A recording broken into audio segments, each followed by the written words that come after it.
Absolutely certain that the Minister heard her request today, and I'm sure that he will be in touch. Thank you very much. We're now going to have the next statement, but before I call the Minister to make his statement, I wish to make a short statement about the House's sub judice resolution.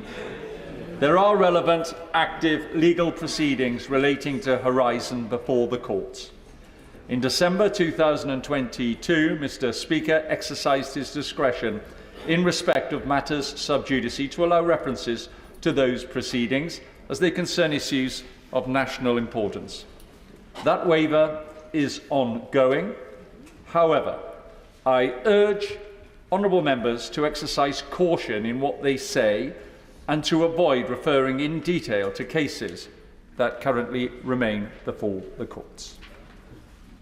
Statement, Minister. Thank you, Mr. Deputy Speaker. The Post Office scandal is one of the greatest miscarriages of justice in our nation's history, shaking people's faith in the principles of equity and fairness that form the core pillars of our legal system. I am very pleased that last week's excellent ITV drama, Mr. Bates versus the Post Office, has brought an understanding of the Horizon scandal to a much broader audience. I've received much correspondence about the scandal and the emotional impact the dramatisation has had.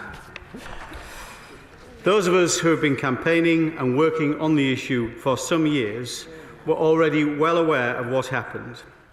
I'd like to pay particular tribute, of course, to Alan Bates, his fellow postmasters, including Joe Hamilton, Lee Castleton, and indeed to the Right Honourable Member for North Durham, my Right Honourable friend for Halton Price and Howden, the member for Telford, the member for Jarrow, and the Honourable Member for Motherwell and Wishaw, and indeed, of course, Lord Arbuthnot, and other members of the Horizon compensation, and of course the key figures in the media.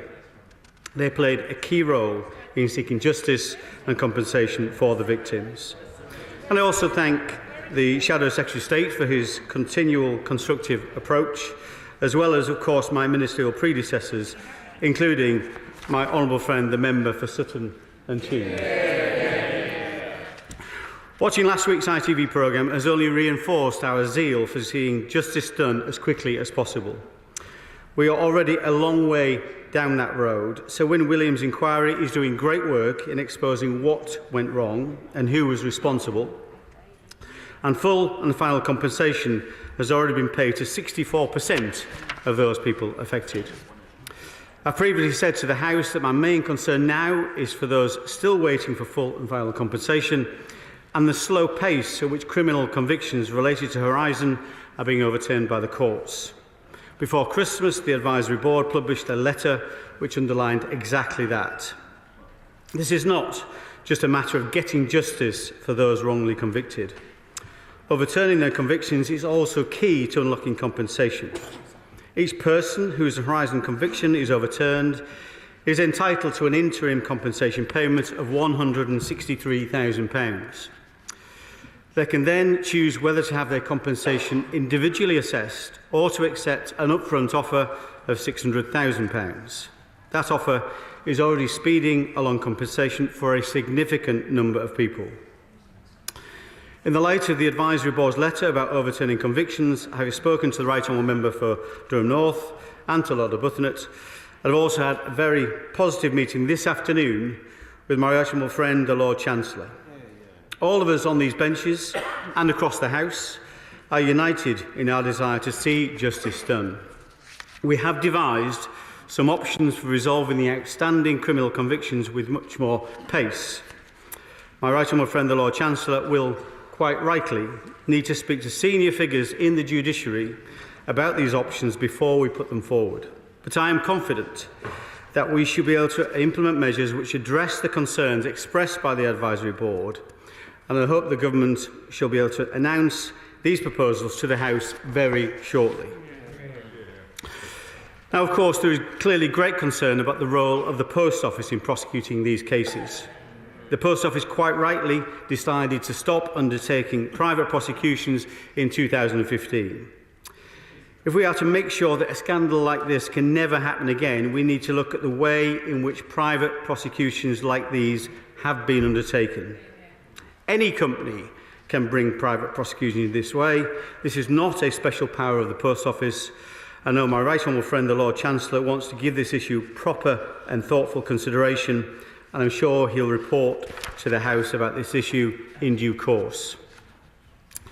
Getting justice for the victims of this scandal and ensuring that such a tragedy can never happen again is my highest priority as a Minister and has been throughout my 15 months in office. When we talk about compensation, we have to remember that the lives of postmasters and their families caught up in this scandal have been changed forever. They have faced financial ruin, untold personal distress and a loss of reputation that no amount of financial compensation can fully restore. The Government recognises, however, that we have a clear moral duty to right these wrongs to the best of our ability. To support those lives who were turned upside down by this scandal, we have provided significant funding for compensation. And we have been clear that it should not be the taxpayer alone who picks up the tab. We will wait for the inquiry to report to make clear the extent any other organisation's culpability for the scandal and for any individual accountability.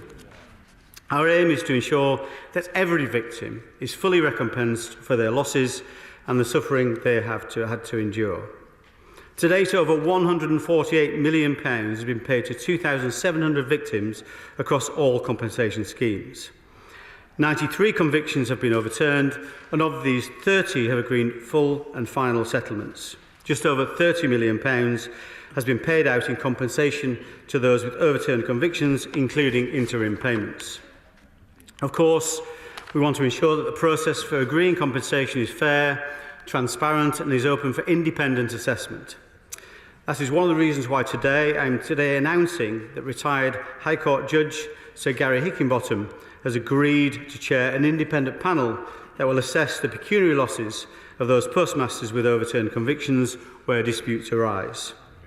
This will bring independent oversight of compensation payments in a similar way to Sir Ross Cranston's oversight of the Group Litigation Order Scheme and the independent panel in the Horizon Shortfall Scheme. Of the original 555 courageous postmasters who took the Post Office to court and who first brought the Horizon scandal into the public eye, £27 million has been paid out to 477 claimants, in addition to the net £11 million received through the December 2019 settlement. 47 members of the original GLO group have also received compensation following the overturning of their convictions, totalling over £17 million. We have received full claim forms from 59 of those postmasters who are eligible for the GLO scheme and issued 43 offers. There have been 21 full and final settlements paid and a further 7 full and final settlements accepted. That brings the total number of accepted full and final GLO settlements to 28. I would encourage claimants' lawyers to continue to submit GLO claims because my department stands ready to review them and turn them round quickly. It is worth noting too that the 2,417 postmasters who claimed through the original Horizon Shortfall Scheme have now all received offers of compensation. Around 85% have accepted these offers, worth over £107 million. In total, over £91 million has been paid out in the scheme, with the Post Office now dealing with late applications and with cases where initial offers were not accepted. But, Mr. Speaker, this is not just about compensation, it's about restoration. The restoring of people's good names and the restoring of the public's trust both in our postal service and in our justice system. It is therefore only right that we get to the bottom of what went wrong, of who knew what and when. While the scale of the problem is immense, the Government is unwavering in its resolve to tackle it, to compensate those affected and to leave no stone unturned in the pursuit of justice. We owe that to the victims, to their families, to the memory of postmasters who have died since this tragedy first came to light, and to those who tragically took their own lives after being accused of awful crimes they never committed. We owe it to everyone who has been caught up in this tragic miscarriage of justice. Can I thank honourable members across this House who are supporting us in this effort. Together we stand united, not just in memory of those who have suffered, but in shared purpose to ensure that such a tragedy can never and will never happen again. And I commend this statement to the House. Jonathan Reynolds. Thank you, Mr Deputy Speaker, and can I thank the Minister for an advanced copy of his statement. The Horizon Post Office failure has been a scandal we have been responding to for some time, but I welcome the way the recent ITV drama has brought the story to a wider audience. It is a powerful reminder of the way art and culture can be used to tackle injustice and to raise public awareness. And I would also like to pay tribute, as I have done before, to the sub-postmasters and to my right honourable friend for North Durham, to Lord Arbuthnot, and to all those members whose work has been integral in the progress to date to get justice. A lot has been done, but there is, as we all know, a lot more to do. Because the Horizon scandal is quite simply one of the most egregious miscarriages of justice in British history. Something which robbed people of their lives, their liberty and their livelihoods, driven by the misguided belief that technology was infallible and workers dishonest. The Post Office prosecuted innocent people, causing unimaginable pain and suffering which no amount of compensation can ever alleviate. Yet to add insult to injury, the journey to justice for those sub-postmasters has been mired by a great many delays and barriers. And we know some of the people affected have tragically passed away before they've ever had the chance to see justice. I would like to place on record, and I recognise the attention that this Minister has given this matter, including responding positively to, for instance, the campaign to ensure compensation payments are subject to taxation. But it is still an urgent priority to get compensation to all those affected. And it is unconscionable that convictions still remain where it is clear no wrongdoing has been committed. Justice must be served to those workers and their families, and that is why Labour has called for all sub-postmasters to be exonerated in full.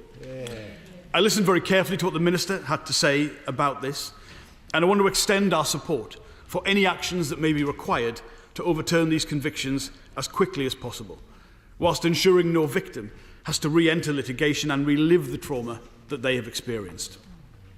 I appreciate the Minister's acknowledgement that the public want to know this will happen as soon as possible. And I also welcome the review he announced into private prosecutions, because the public do want assurance that nothing like this can ever be allowed to happen again. Mr Deputy Speaker, it is right that the Sir Win Williams inquiry continues to uncover the truth.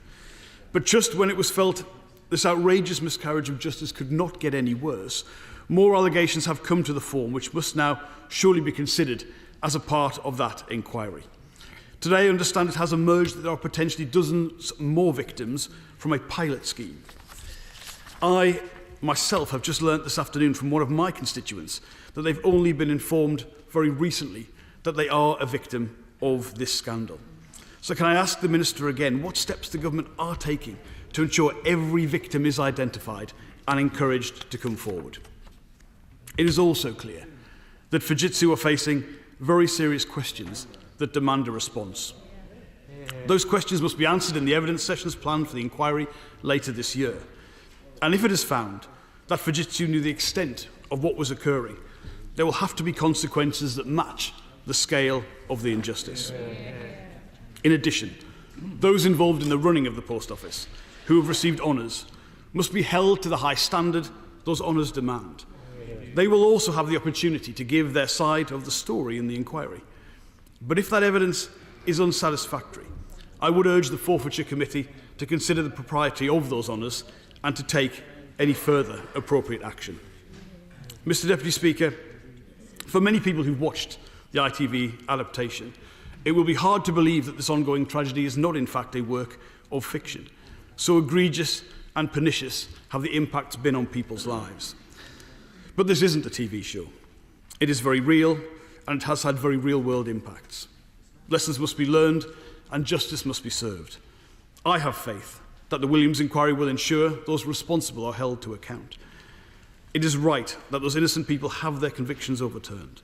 as the Minister has said, not just so they can begin to turn the page on this scandal, but to ensure that it leads to the quick access to compensation they rightly deserve. However, I believe this will be just one of the many steps required if amends are ever to be made for this most insidious of injustices. Minister. Very grateful. Can I thank you for his kind words and support, and also the manner in which he's delivered his response to the statement. We share an ambition in terms of the exoneration. That's something we want to do, and I'm very happy to work with him over the next few days to make sure that we get into the right place. It raises a very important point on people that were involved in a pilot scheme for Horizon. This is an issue that's been raised also by Right Honourable Member for North Durham. We want to make sure every single victim is properly covered by the various schemes, and I've asked anybody who has evidence of any kind to such effect, including Right Honourable Member for North Durham, to furnish me with details, and I'll make sure we pick up anybody that's left outside the schemes. He mentions Fujitsu, and I concur with his points. I think anybody who is shown to be responsible for this scandal should be held accountable, including making any payments into the to the taxpayers' fund for that. And in terms of the honours system, I accept what he says. As I've said before on a number of occasions, as far as I'm concerned, there is no reason anybody... I speak as a former CEO, and this isn't direct responsibility for any specific thing that happened, and the Sir Williams inquiry is there to identify responsibility. But as a CEO who's overseeing the Post Office during a critical time where things went so badly wrong, I think, as a former CEO myself, I would say it would be perfectly reasonable to ask somebody to voluntarily hand back an honours in that situation. But that's a matter for the person concerned, of course. Father of the House, Sir Peter Bottomley. Can I refer my honourable friend to the article in the Howard Journal of Crime and Justice, for the article by Maguire M.R. and Renaud K., Harm, Injustice and Technology, Reflections on the UK Submaster's Case. It shows on page 444 the graph of the prosecutions, which rose from 10 in 1997 to nearly 80 in 2001. People responsible should have noticed that you aren't going to get ordinary decent people, sub-postmistresses and sub-postmasters, suddenly going crooked on that scale. Secondly, if the article is read, it talks about the bugs which were named after the sub-post offices where they were discovered. The Del Mellington bug, the Calendar Square bug. And can I also refer my honourable friend to the article in The Sun talking about my constituent Cheryl Shaw, who gave up in 2008. Having been losing £400 week after week, she got the post office investigators down, who claimed they couldn't find anything to explain what was happening. She had to sell out. She lost her home, took on work as a carer. She is illustrative of those who were convicted and those who gave up before they were prosecuted. There are so many people who actually now believe that the Horizon scheme was set up for one purpose, was adapted to another where it didn't work.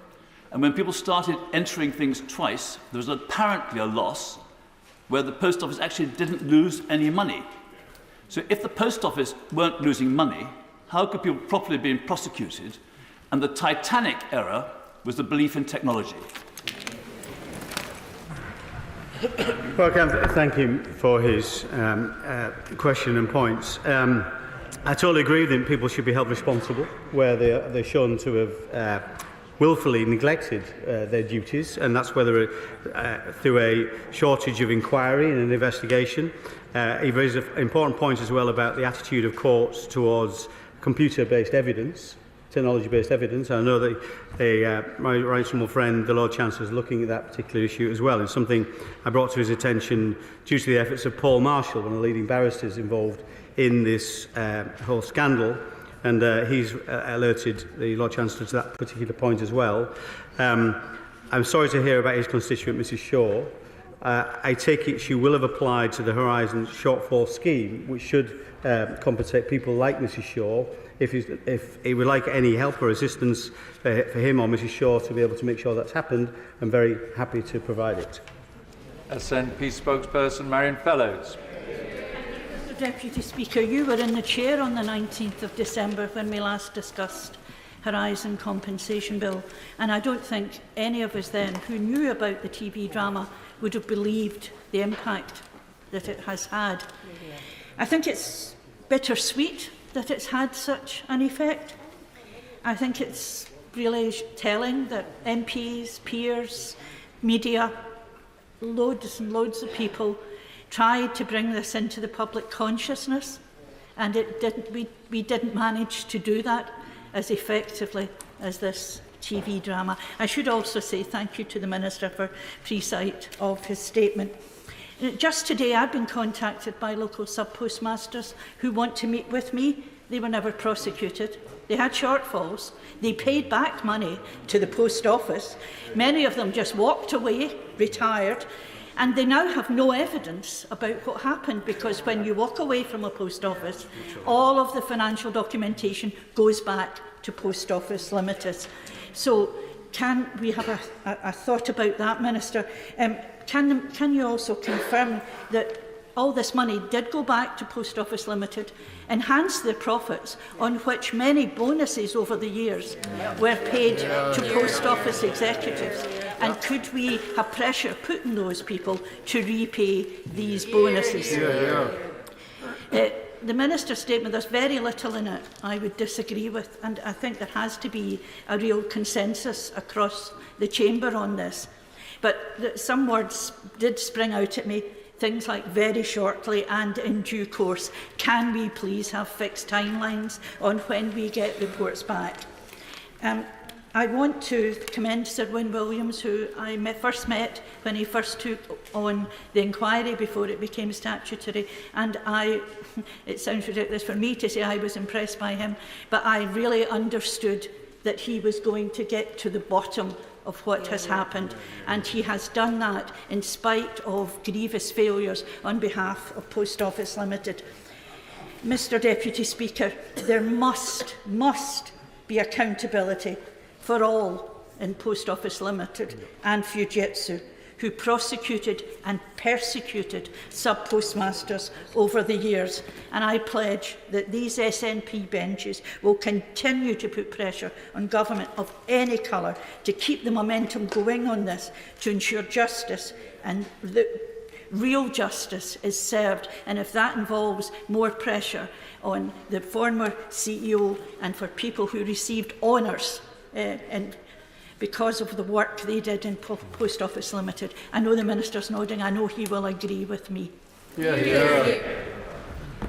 Well, can I thank her for her questions and indeed for her work on the all-party group for post offices. Thank you. In terms of the case she raises with the postmasters who suffered financially and have difficulty providing it because of lack of evidence, well, the benefit of the doubt should clearly be with the postmasters in this situation. The Horizon Shortfall Scheme is there to compensate people in that situation. And again, if she needs any help with any of those cases, I'm very happy to assist. Whether people repay bonuses or whatever else that people are held accountable for, I think we should wait, to be fair to the results of the inquiry. I think we believe on the basis of process in this House. And it's right that people have a right to reply and give their own evidence. But I agree with her in her confidence in Sir Wyn Williams, who is doing a tremendous job.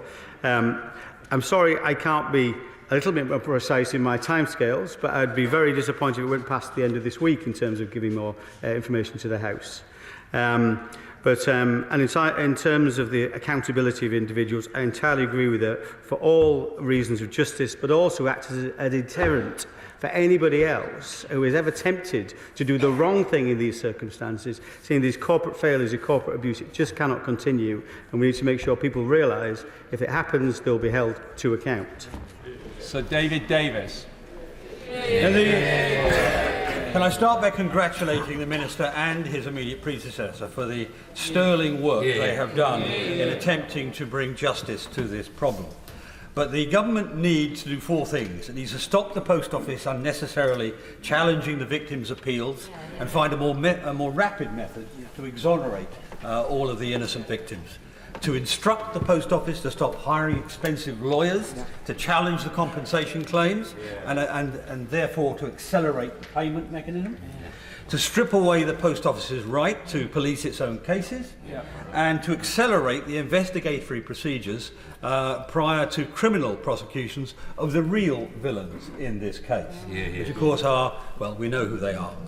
Does the Minister believe he can achieve those four aims in months rather than years? Minister. Well, can I thank him for his kind words, also all his work in the campaign for justice for postmasters, and I can also congratulate him on his recent knighthood himself. The whole of Yorkshire are rejoicing at his award. But I can assure him on all four counts, yes, we want a more rapid means of overturning convictions. Yes, we want to make sure the Post Office doesn't challenge unfairly any attempt to overturn those convictions. Yes, in terms of making sure the investigatory process happens more quickly. Of course, some of these matters are outside our control, as you are fully aware, the separation of powers.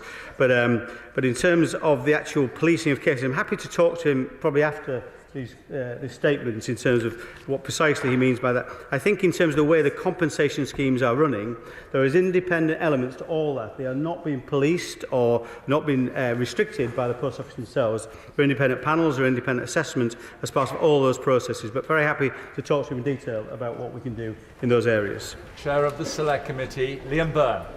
Thank you very much. Mr Deputy Speaker, justice delayed is justice denied. But 85% of the convictions have still not been overturned. Yet it was last spring that the Select Committee warned that the process was rolling much too slowly and made recommendations for speeding it up. Many of those recommendations were rejected. Yet tonight the Minister has told the House that it is only now that the Lord Chancellor is exploring with the judiciary a way of speeding things up. So, can the Minister give us tonight what is his time frame for delivering justice to those who have been unfairly convicted? Those who are still awaiting their convictions to be overturned, can they expect justice to be done this year, or must they wait until many more of them have tragically passed away without justice? Minister.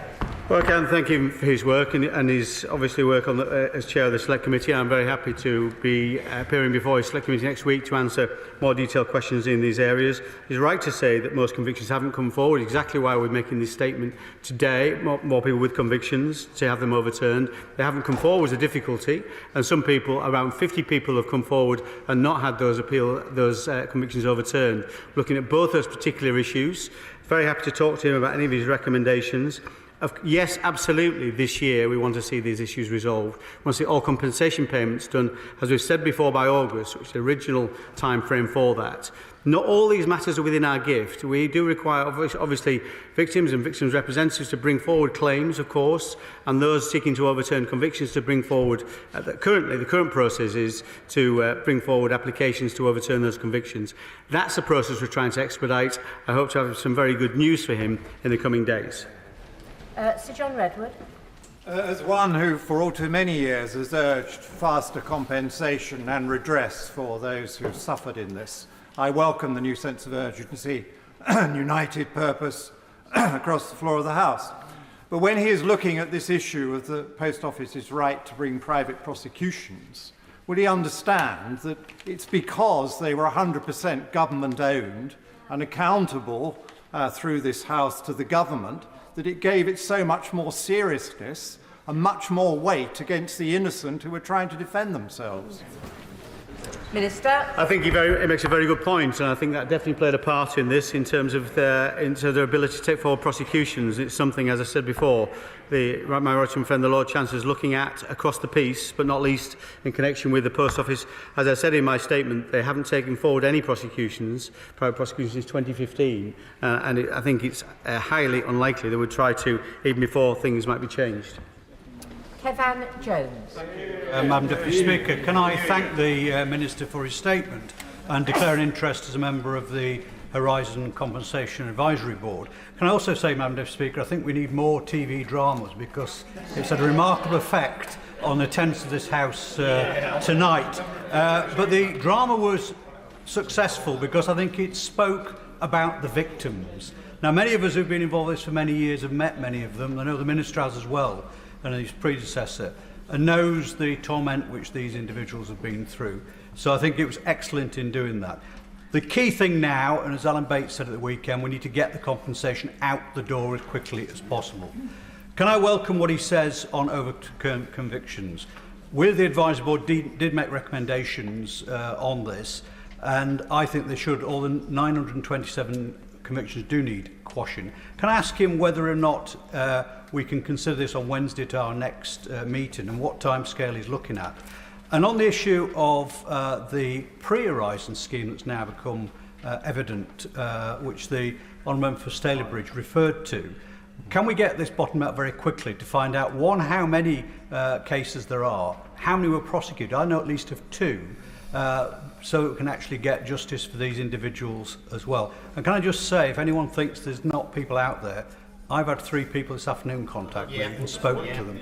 So, you know, there are people out there, Minister, we still need to reach out to.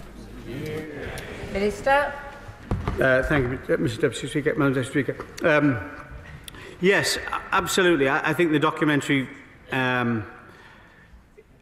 totally captured the type of people we are talking about here, and people who have met the sub-postmasters are already aware of that, but also perfectly highlighted the brutal approach of the Post Office in these matters and the desensitised nature of it. So I think that's part of the reason it's created the kind of situation we've got today, which we welcome, because they're keen to deliver this and get the support for it across the House and across the nation. Thank him for his work on the Advisory Board. I certainly hope to attend that meeting on the Advisory Board on Wednesday and share some of our thinking at that point in time, exactly what measures we are proposing. He raised a very important point about the pilot scheme, people that were affected by the pilot version of Horizon. We believe they're still covered by the compensation schemes. I think he agrees with that as well. We want to make sure those people have been reached out to. And as we spoke about this morning, if he identifies, or if he shares the details of those people with me, we'll make sure that they have been contacted, and if not, why not, and what other people might be in a similar circumstance. Sir Robert Neal. Thank you, Madam Deputy Speaker. I welcome the sense of urgency that there now is on all sides of the House about this. Will my honourable friend bear in mind 2 points in taking this forward? Firstly, that it is critical that we speed up the means by which these improper convictions are overturned. But will he bear in mind that this will place exceptional strains, unprecedented strains, upon the appeal system and the criminal justice system, and that would, if we follow the normal route, require unprecedented resources to be put in. Will he make sure that he works closely with the Lord Chancellor to take on board the ability of the judiciary actually to cope with this volume being put forward? And secondly, on private prosecutions, can I ask him perhaps to revisit the recommendations of the Justice Select Committee in 2021 that, for example, all private prosecutors should be subject to the oversight of Her Majesty's Chief Inspector of the Crown Prosecution Service to ensure there are proper standards of independence and objectivity in dealing with cases which were clearly lacking in this case? Minister. Well, can I thank you for his work. Yes, we share the ambition to speed up the whole process, and I can also thank him for the work he's done with the Lord Chancellor. I know he's spoken to the Lord Chancellor and he mentioned his work and his conversations with him at our meeting earlier today. We're aware of the resources issue and the timescales around looking at individual cases. So it's something we're very much taking into account in terms of solution we hopefully will arrive at. But also the private prosecutions, again, the Lord Chancellor is equally concerned about that, and I thank him for his work on that. And again, the conversations we had today very much centred around his work on the Select Committee and his recommendations. Dame Diana Johnson. Thank you, Madam Deputy Speaker.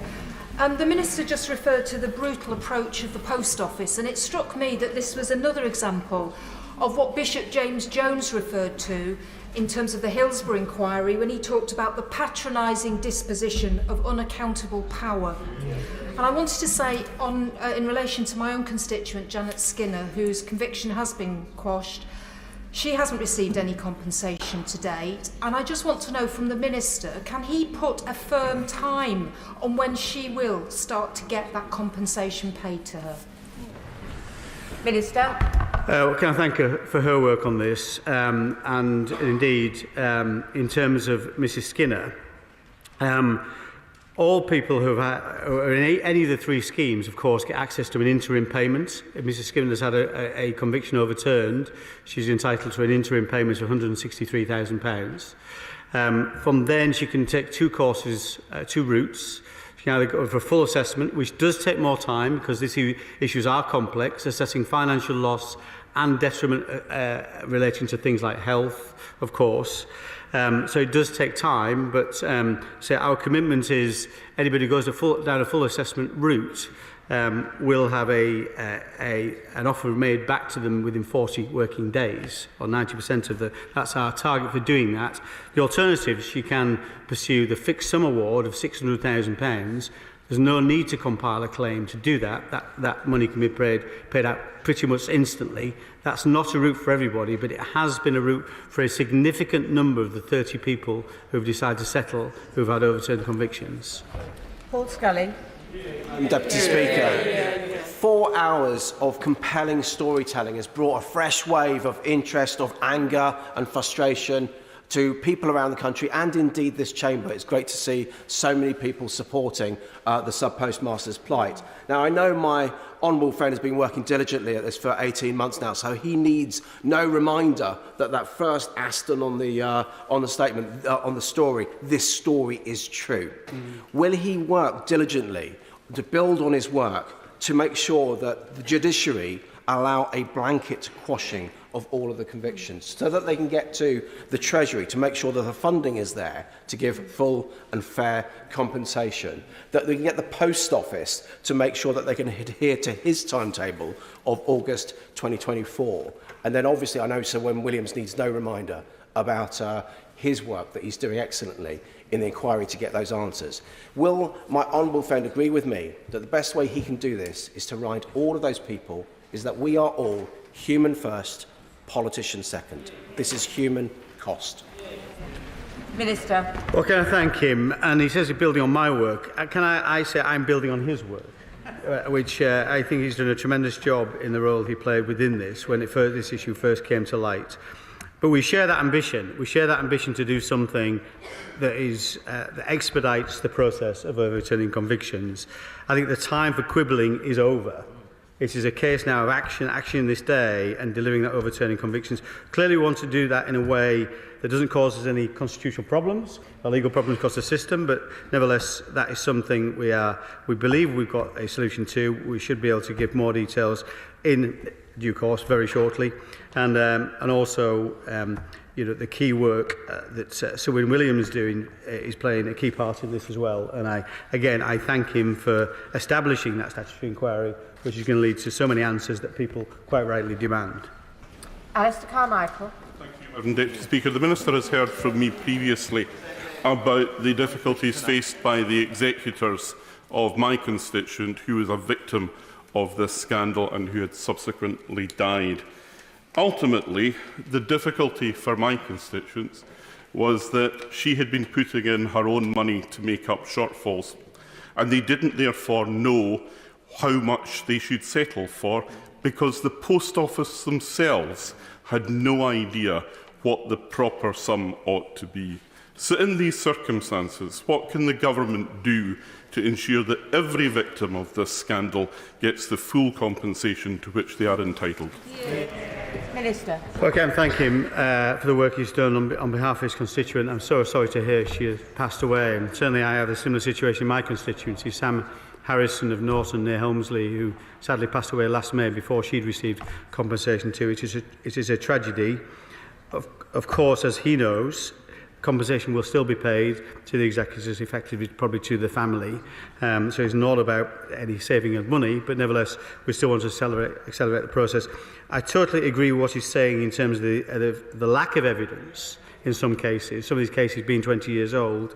And as I said earlier, in those situations, of course, the benefit of the doubt should be with the victim in terms of making sure that settlement is as generous as possible and can be assessed as generously as possible and paid out as quickly as possible. Dame Priti Patel.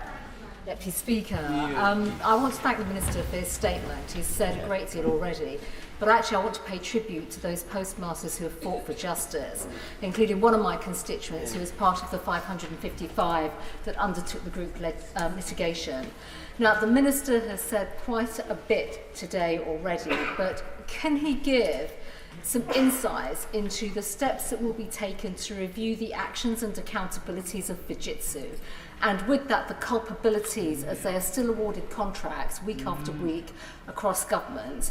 This entire scandal has demonstrated acute institutional state failure across state institutions that has to be acknowledged. So can I ask what review will take place of the corporate governance actions of the Department of Business overseeing its shareholder responsibilities towards the Post Office during this period, and therefore what changes can proceed around the governance and the accountability of the Post Office? Well said.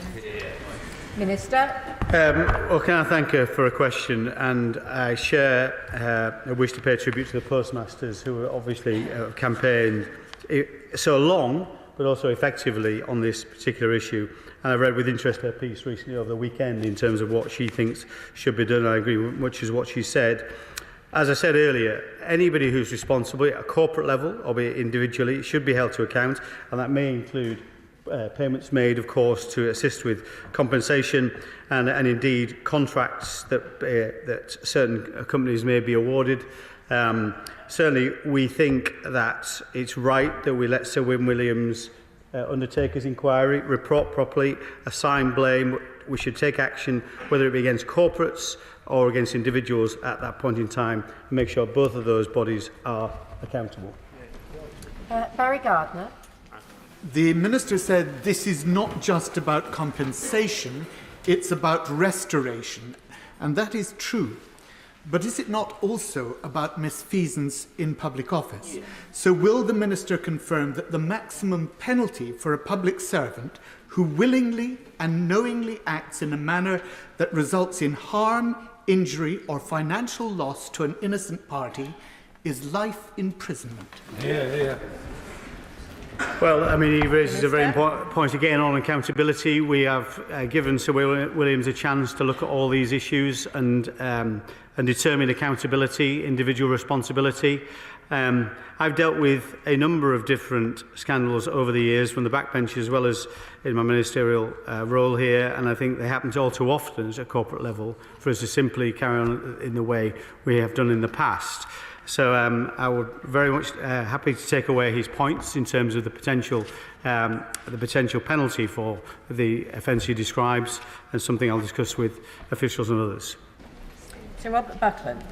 Madam Deputy Speaker, anybody who cares about the interests of justice in our country will be horrified, not just at the nature of these miscarriages, but at the sheer scale of them. And does that not beg a very important question, Madam Deputy Speaker? This is an unprecedented set of circumstances, and in my judgment it requires an unprecedented approach, and that should be legislation on the floor of this House to deal with the convictions of this huge class of people who are not just not guilty, they are victims themselves. And can I urge upon my honourable friend and my right honourable friend, the Lord Chancellor, to look urgently at the question of legislation that I know will be supported in this House to create a presumption of innocence that will cut the Gordian knot and support the victims and their families who are enduring this horror for too long. Minister. Okay, thank you for his question and for his work on this, and I appreciate the engagement he's had with the Lord Chancellor. As you say, this situation is unprecedented. Certainly legislation on the floor of the House is something we discussed at length today in a meeting with the Lord Chancellor and officials. He'll be aware that my right friend, the Lord Chancellor, is speaking to the judiciary about these particular matters. He may want to do the same, make his feelings known, to make sure there is there's no barrier to making sure we can legislate in the way he describes. Sammy Wilson. Thank you, Madam Deputy Speaker. Sometimes with hindsight, it's possible to see that mistakes were made and that an injustice was carried out. But it beggars belief that at the time, the Post Office and Fujitsu and ministers believed that people who were trusted pillars of society suddenly turned to be mass group of thieves, plundering millions of pounds from their employer. And surely those who at that time were observing this must have known something was wrong, yet they spent hundreds of millions of pounds persecuting and prosecuting people who were innocent and who have suffered intolerably. Can the Minister assure us that those who were guilty of negligence at that time, or perhaps even worse, cynical abuse of their position, will be held to account? Minister. Well, can I thank him? Every debate I've been involved in, this is a backbencher as a minister he's contributed to, and he's paid close attention to this all the way through and demanded justice. Yeah, as I said before, the approach from the Post Office was brutal and gratuitous and shocking. Should people be held to account? Absolutely. I don't think we can start to dissuade people from taking these wrongful actions, disgraceful actions, without a deterrent, and certainly holding people to account by whatever means possible, including potentially prosecutions. That would be a significant deterrent on people doing this kind of thinking of doing this kind of stuff in the future. Tim Lawton. Can I very much welcome the approach of the Minister, but also pay tribute to the work he did before he took on this role in raising the profile of this whole issue. This is a scandal of historic proportions, and heads must roll with or without gongs attached to them. I am only aware of one sub-postmaster in my constituency who was pursued by the Post Office, not convicted, but then it struck me that's because I have very few sub-post offices left. Are there grounds for investigating whether or not the Post Office used this dodgy accounting to mismanage the profitability of individual branches to accelerate the closure programme of many of those branches, which left, in many cases, us with very few Post Office branches left for our constituents to use? Interesting question. Minister. Can I thank him for his question and for his work also? He raised a very important point. The motivation behind the actions of the Post Office and executives and managers within the Post Office is something that certainly Sir Williams is looking at as part of inquiry. Very interested to see the results of that. There is no sense that that was the case that I'm aware of, that this is just another method of trying to contribute towards the closure of a Post Office. And indeed, despite the closures he has experienced, that's principally around some of the general nature of the impacts on high streets of changing shopping habits, which is causing difficulties for some of the network. We are determined to try and make sure the Post Office network itself is more viable and more sustainable. Individual businesses, that is as well, and things like the banking framework, a more generous deal on the banking framework between banks and post offices in terms of the remuneration they get to manage the access to cash, for example, is one of the ways we can make these post offices themselves more sustainable. We are fully committed to maintaining a significant network across the country, currently set at 11,500 branches. Stephen Doughty. Thank you, Madam Deputy Speaker. It was referenced earlier on in this terrible scandal that, of course, many people are coming forward and more are coming forward since the drama. But there are a small proportion, of course, who haven't come forward. And I know that the Minister has been his department have been trying to track down some of those who are eligible for compensation, including writing to members of this House. Can he say what support the department is going to provide in terms of forensic person and indeed company search to try and track down all of those who are eligible but may have simply become so exasperated or exhausted that they walked away and didn't want to have anything further to do? Yeah, it raises a very important point, and we've written, for example, to all the people with convictions to say, please come forward. I think there is, as well as, so it's not a lack of ability to identify the individual. A lot of it is the confidence of those people to come forward in the first place after what they've been through. We hope making it easier to overturn a conviction and making it easier to access compensation will encourage more people to come forward. As he said, there are people who come forward. I have had people come forward directly to myself since the ITV programme was aired. So we think that's what we're doing, and what's been done already is helping with that. But there's certainly more we need to do to be able to convince people it's the right thing to do and they can be confident of good treatment when they come forward. Caroline Noakes. Madam Deputy Speaker. Many people who were running post office branches weren't actually victims themselves, but were left demoralised by what they saw happening to their colleagues, to people across their network, and quietly gave up what had been their livings and in some cases their homes. Can the Minister give any indication if there is going to be support to enable those people to come forward and give their story and ascertain whether they might also be eligible for compensation because they felt forced out by the lack of care the Post Office showed to them? Well, she raised an interesting Minister. point. It's one I'm happy to take away. Certainly the Horizon Shortfall Scheme should compensate anybody who was affected by this scandal directly and also affected not just financially but also in terms of other issues, non-pecuniary issues that they faced and they suffered from. But it's something I'm very happy to take away and see what information we might have in that particular area. Joanna Cherry. Thank you, Madam Deputy Speaker. Many of my Edinburgh South West constituents have emailed me over the last few days because they too watched the very powerful dramatisation that we've all seen. What they want most is for the Post Office and individuals within it to be held to account, as other honourable members have said. Does the Minister agree with me that, looking to the facts of what's happened here, some of these people may very well have claims for malicious prosecution?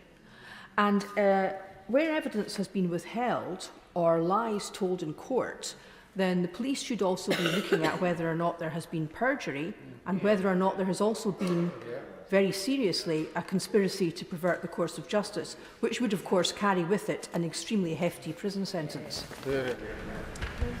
Well, she's right to point out about malicious prosecution, and that does form part of the compensation package available to people who have convictions. But in terms of offences that might have been have people are guilty of or may be guilty of, in terms of different things that happened that led to these particular issues, of course.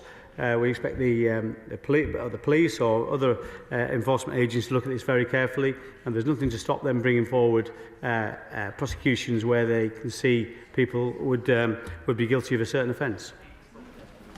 Sir John Whittingdale.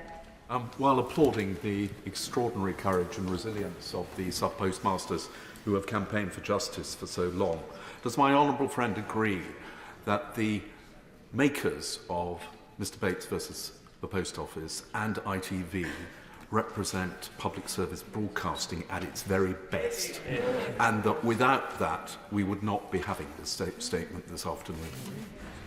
Okay, thank you for this question. I entirely agree with him. It brought it into everybody's living room, and I think many people, although they're vaguely aware or even very aware of the scandal, didn't see the real effect of other people in terms of both the what kind of people that were affected, but also, say, the brutal way in which they were bullied and in which they were then forced out of their businesses and their livelihoods, and sometimes, and I think on 200 occasions actually put in prison. So, but it did a fantastic job. And I think we should pay tribute to ITV and its producers and the actors concerned, but also to the many journalists, not least people like Nick Wallace, of course, Tom Witherow, Carl Flinders, who brought this issue to light in the first place into the public consciousness, which I'm sure played a part in the decision for the producers to produce that particular programme. Clive Efford. Thank you, Madam Deputy Speaker. I also would want to pay tribute to the Minister for the work that he's done and all those people he mentioned when he started his statement. The Horizon is just not sound to base any criminal conviction on, and we have to recognise that and accept that now. My constituent was one of the original 555 under the group litigation order scheme. His conviction was overturned, so he's now seeking full compensation in the overturned convictions scheme. But he's one of 3 cases where the Post Office say that there isn't a public interest in pursuing his case, and that Horizon wasn't intrinsic to his conviction, yet the figures that were used in his conviction were produced using Horizon.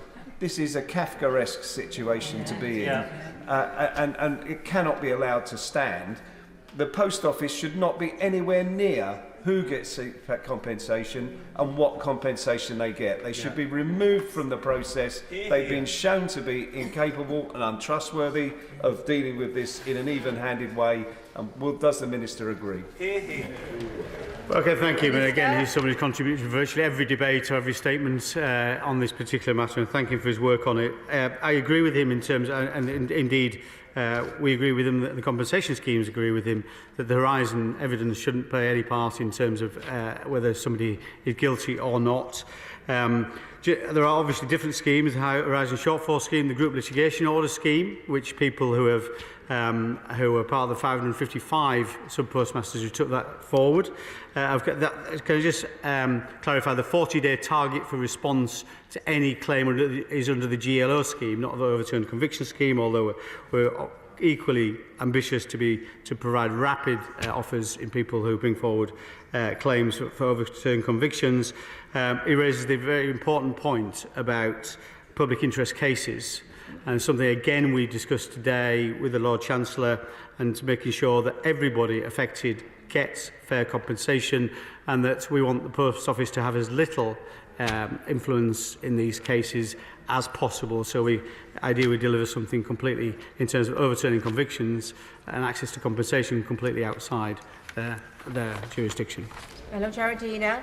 Thank you, Madam Deputy Speaker. It's progress that £27 million of compensation has now been paid to 477 of the 555, and that 47 of the GLO group have received compensation following the overturning of their convictions, totaling 17 million. But my constituent Joe Hamilton does tell me that it is still far too difficult and that people are still being far too easily messed around in this process. So will he look again at how he can make it even easier, even simpler, and much clearer for people to be able to claim their full and final compensation? Yes, that's exactly what we're attempting to do. And I met with Joe Hamilton, a wonderful individual and somebody who is incredible, obviously incredibly tenacious, but you know, her whole disposition, you would never guess somebody who'd been through the trauma that she has. She's a wonderful individual. Yes, we accept at the moment it's not as rapid as we would like it to be, either to overturn a conviction or in terms of compensation. That's exactly what we're looking at for some time, but not least over the last few days. Good conversation today. We hope to have some clearer and better news for him in the next few days.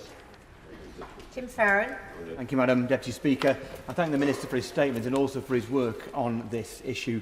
Like so many of us, I represent people, two of whom I've been in touch with again today, whose lives were destroyed by this outrageous injustice. On their behalf, I urge the Government to provide swift and fair compensation and for the immediate exoneration of all who bear the crushing and unjust shame of accusation and conviction. This scandal has also, though, created outrage and disgust amongst serving postmasters who were not themselves victims and maybe post-date this scandal, but who simply do not wish to be associated with an organisation anymore that can treat people in the contemptible way that they were by the Post Office. Does he recognise this is a moment of real crisis for the Post Office network, such that two of my postmasters, one of whom has already resigned, one has threatened to resign for this very reason. So will he instruct the Post Office to go above and beyond to support the network and to support postmasters and potential postmasters, so we still have a Post Office network at the end of all this? Well, I agree with him on all his points. Swift and fair compensation, absolutely. An immediate overturning convictions is something we're looking to achieve as soon as possible. If that is possible, clearly subject to the caveats I said earlier in my remarks.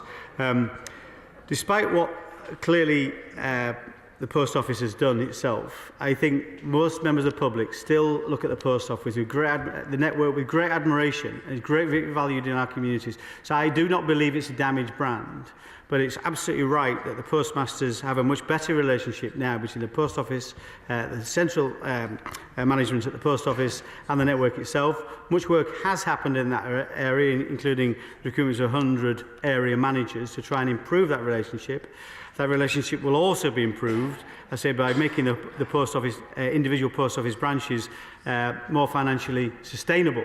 You know, something he and I have discussed, and we're very keen to do that, both things like the banking framework and the new parcel hub opportunity for those postmasters. But we see the Post Office network has a bright future and a sound reputation, and we're very keen to reinforce that reputation. Mark Horsey. already heard about the work of the Business Committee in looking at this issue in our report of February 2022, and one of the most distressing features from our evidence sessions was hearing about the many people who were affected but weren't willing to come forward because it was too painful. They wanted to put the matter behind them, and as we've heard from the scene in the drama, the Post Office was just not trusted. It led to the committee's recommendation that there should be a trusted point of contact for people to go to. Will the Minister, with me, welcome the news today that I think 100 new people have come forward, and will he do his utmost to encourage everybody who's affected to come forward and claim the compensation that they're due? Yes, absolutely, and can I thank him for all his work on the Select Committee. I know he's a very long-standing member of that. Now, we are very concerned about people who won't come forward for whatever reason. We think the best way to tackle that is to make it easier to get compensation. That's one of the reasons we brought forward the fixed sum award route for overturned convictions, so there's no requirement to submit a detailed claim to access that £600,000, but also to make it easier generally to overturn the convictions by making those two routes easier. I think that's the best way to convince people to come forward, and certainly the message should go out loud and clear from every member of this House to the people who are affected. Please come forward. You will be treated fairly. You will be compensated quickly. Barbara Keeley. Thank you, Madam Deputy Speaker. I'm raising points raised by constituents who've been moved by the ITV drama on the Horizon scandal. And I want to reiterate the point made by my honourable friends and the honourable members opposite about the value of a drama like this one in bringing home the extent of the scandal to a much wider audience. And I want to congratulate all of those involved in making the drama and the investigation work that went into it. Can I add my voice to that of my old friend on the front bench in supporting the review of private prosecutions? The power which allowed the Post Office to be a supposed victim, investigator and prosecutor. Finally, my constituents are deeply concerned about the delay in paying compensation for victims. Can the Minister expedite those payments in any way he can? Minister. Well, I'm grateful. I too share her point that the dramatisation was absolutely invaluable in raising awareness, but also in terms of making sure we bring forward measures as quickly as possible to all the things she mentioned. Again, the issues such as private prosecutions, as I said earlier, is something discussed with the Lord Chancellor today, and he's keen to look at in the context, the general context of private prosecutions, and that's something, again, I'm sure he'll report to the House in due course. I agree with her entirely in terms of delays. We want to expedite this process of overturning convictions and paying compensation, making it much quicker, much easier. That's the best way to resolve these issues and make sure as many people come forward as possible and are confident to do so. Jane Maria Miller. Madam Deputy Speaker, and following the series on ITV last week, I've been contacted by many of my constituents who welcome the Minister's focus today on justice for every single victim, but he knows already that despite the efforts of himself and many other ministers, the Criminal Cases Review Board has said that many of the 700 people who've had criminal convictions won't take part in a further legal process, perhaps because of their understandable collapse of trust in the Post Office, but also the judicial system.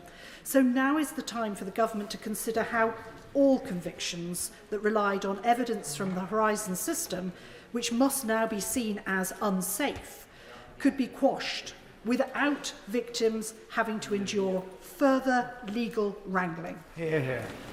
Minister. Yeah, thank you. She raises very important points. It's exactly the experiences so far. People won't take part, and the CCRC can only do so much. People will not, of course, despite the fact that the Post Office now look at every single case and will write to people when they're not going to contest an appeal. So they've tried to be more proactive in terms of making sure that people come forward. But she's right. I share her ambition. Ideally, we would like a process that does not require a convicted postmaster to come forward. Something we could do across the board. That's exactly what we're looking at, and we hope to have some news for you in the coming days. Amy Callaghan. Thank you, Madam Deputy Speaker. I want to thank the Minister for his statement and, of course, pay tribute to the sub-postmasters who have led the campaign. Concerns over Horizon have been in the air for at least 14 years. That's 14 years of pain, injustice and uncertainty for the victims and their families. Is it not time this government enacts decisive action to both identify victims of Horizon and to mass exonerate those convicted?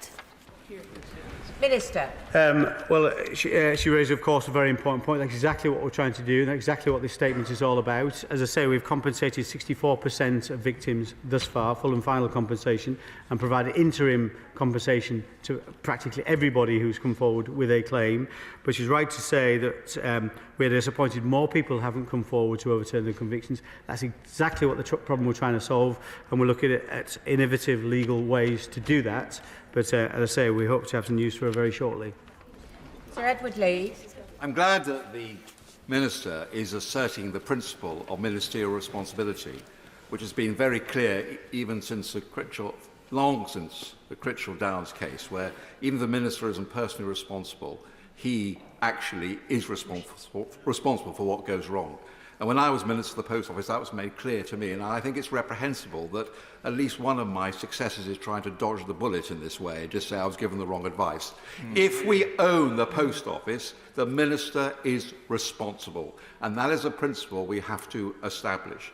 Now, looking to the future, I've often been in touch with this Minister regarding the views of David Ward, who's the President of the Sub-Postmasters North East Branch. What they want now, looking forward, is a line to be drawn under this. The compensation to be paid, the reputation of their post office re-established, and from now on, the post office management to treat sub-postmasters properly. Well, I totally agree with him. As ministers, we must bear responsibility for what we do, as well as expect people within the post office to bear responsibility, and Fujitsu and other people. And as ministers, we must serve a useful purpose. In terms of the issue he raises about drawing a line under this, I totally agree with him. That's exactly what we want to do, and there's two ways we do that, is overturning convictions, but also paying full and final compensation. Pleased to say those with overturned convictions, around 30 people now have been able to draw a line under it by being compensated fully for what's happened to them in the past, which is something we should try and build upon and make that happen much more quickly. And that's certainly what we're working on right now, and hope to deliver those solutions in the very near future. Andrew Gwynn. Thank you. Can I thank the Minister for his statement and also for the work he's doing to push this issue to a conclusion. I want to pay tribute to my constituent, Della Robinson, who was the sub-postmistress at Dukinfield Post Office in my constituency. She was convicted in 2013 of false accounting. It has been quashed as part of the 555, but she lost everything. She lost her shop, she lost her home, she lost her friends, and she lost her reputation. Look, heads have to roll, because people were in the know at Fujitsu and at the post office. And whilst I'm not somebody who seeks retribution, heads really must roll in this case because of the lives that were destroyed. A daughter of Denton, Paula Vennells, really ought to do the right thing and hand back her CBE. Minister. Well, can I, on behalf of the Government and the Post Office, apologise for what's happened to Della Robinson. These are tragic cases, as he says, not just losing your shop, your business, but also your home, and the respect of your local community must have been devastating for her. Clearly, she's got a route to compensation now, having overturned the convictions, either immediate route through the fixed sum award or the detailed assessment. If it's the detailed assessment, we're keen to make sure that's delivered as quickly as possible and puts Della, or Mrs. Robbins, I should say, back in the position she was before these actions of the Post Office. But I agree with him, as I said earlier. People individually must take responsibility, and the Sir Win Williams inquiry is there to identify who was responsible, exactly what they did or didn't do, and how that contributed to what happened to this scandal, and where possible, those individuals should be held to account by any means, including by prosecutions. But certainly it seems an obvious opportunity in terms of people who have received honours for services at the Post Office to return those honours voluntarily. Sir Julian Lewis. If individual employees of the Post Office do indeed face serious criminal charges for malicious prosecution or indeed criminal conspiracy, How would the Minister feel if it turns out then that the Post Office proposes to pay for their legal defence costs, given the way it treated its own sub-postmasters? Well, I wouldn't feel good about that at all. It's a very important point, and we should take it away and take advice on that. But that wouldn't seem to me to be the appropriate thing to do at all. Andrew Bridgen. Thank you, Madam Deputy Speaker. On the 19th of August 2008, my constituent Michael Rudkin, in his position as chairman of the National Federation of Sub-Postmasters, visited Fujitsu's headquarters at Bracknell and inadvertently witnessed IT engineers there secretly altering the accounts of sub-postmasters in Horizon. When the managers at Fujitsu realised what my constituent had seen, they ejected him from the building and he travelled back to his post office in Ibstock, where his wife Susan was his office manager. Mr and Mrs Rudkin the next morning were subject to an early morning raid by Post Office's inspectors who declared that there was a £44,000 deficit had appeared on their computer overnight and criminal convictions resulted. I never believed it was a coincidence that the Post Office found this massive deficit shortfall on my constituent's computer the same day that he uncovered what Fujitsu were doing. And when I challenged Fujitsu, they said that Mr Rudkin had never been to their premises and they'd lost the visitors book for the day in question. My constituents want to know who's going to be held to account for more than a decade of false incrimination and humiliation suffered by my constituents. Well, can I thank him for all his work on this? He's been a constant contributor to these debates and making sure we see justice on behalf of his constituents and the wider cohort of people affected by the scandal. Mr Rudkin was one of the stars of the show, the dramatisation, of course, and so sorry to hear what happened to him and his wife in terms of that, in terms of the Post Office's action. It seems incredibly coincidental that those two things coincided, the visit to Fujitsu, what he discovered at that point in time, and then what happened the next day in terms of discovering, I think, a £44,000 shortfall in his accounts. And we all now know, of course, that Fujitsu, or the Post Office itself, were able to amend the Post Office account itself. So it does seem incredibly coincidental. But also, as I said, brutal and cynical in terms of what might have happened. I think we should let Sir Win Williams determine exactly what has happened, who's responsible, before we judge blame. But I'm just as keen as he is to see individuals held to account for what happened in this scandal. David Jones. Madam Deputy Speaker, may I echo the point made a few moments ago by my right honourable friend, the member for Whittam. The Horizon computer system, which has been the cause of so much misery to so many postmasters and their families, including my constituent, Mr. Alan Bates, was supplied by Fujitsu, which continued to be paid to maintain it. Fujitsu also are the recipient of contracts, multi-million-pound contracts from many public bodies, including government departments. Indeed, recently have had contracts awarded by the Foreign, Commonwealth and Development Office, the Home Office and HMRC. Can my honourable friend say why a company that has been the cause of such distress to so many of our fellow citizens continues to be the beneficiary of public sector contracts? Well, can I once again pay tribute to his constituent Alan Bates, who was very much the star of the show in terms of the dramatisation and the reality of this situation. Because of his tenacity and his commitment, that this has come to light. In terms of the Horizon IT system that's in there, it is being rebuilt. Fujitsu are not the people rebuilding it, and so the Post Office will move away from the current system of Horizon, but they need a system today to cover that, one of the largest networks, retail networks in the world. So we do need to make sure they have a system they can use right now, but that will be replaced outside Fujitsu's what will no longer be Fujitsu's responsibilities. In terms of other government contracts, it's something we're looking at, of course. Our view is that in terms of whether it be contributing to compensation or whether it be access to government contracts, we should let Sir Will Williams complete his inquiries report on that, and then make a decision who exactly was responsible, what happened, and then we can make a decision on exactly what we do regards organisations or individuals at that point in time. Kate Osborne.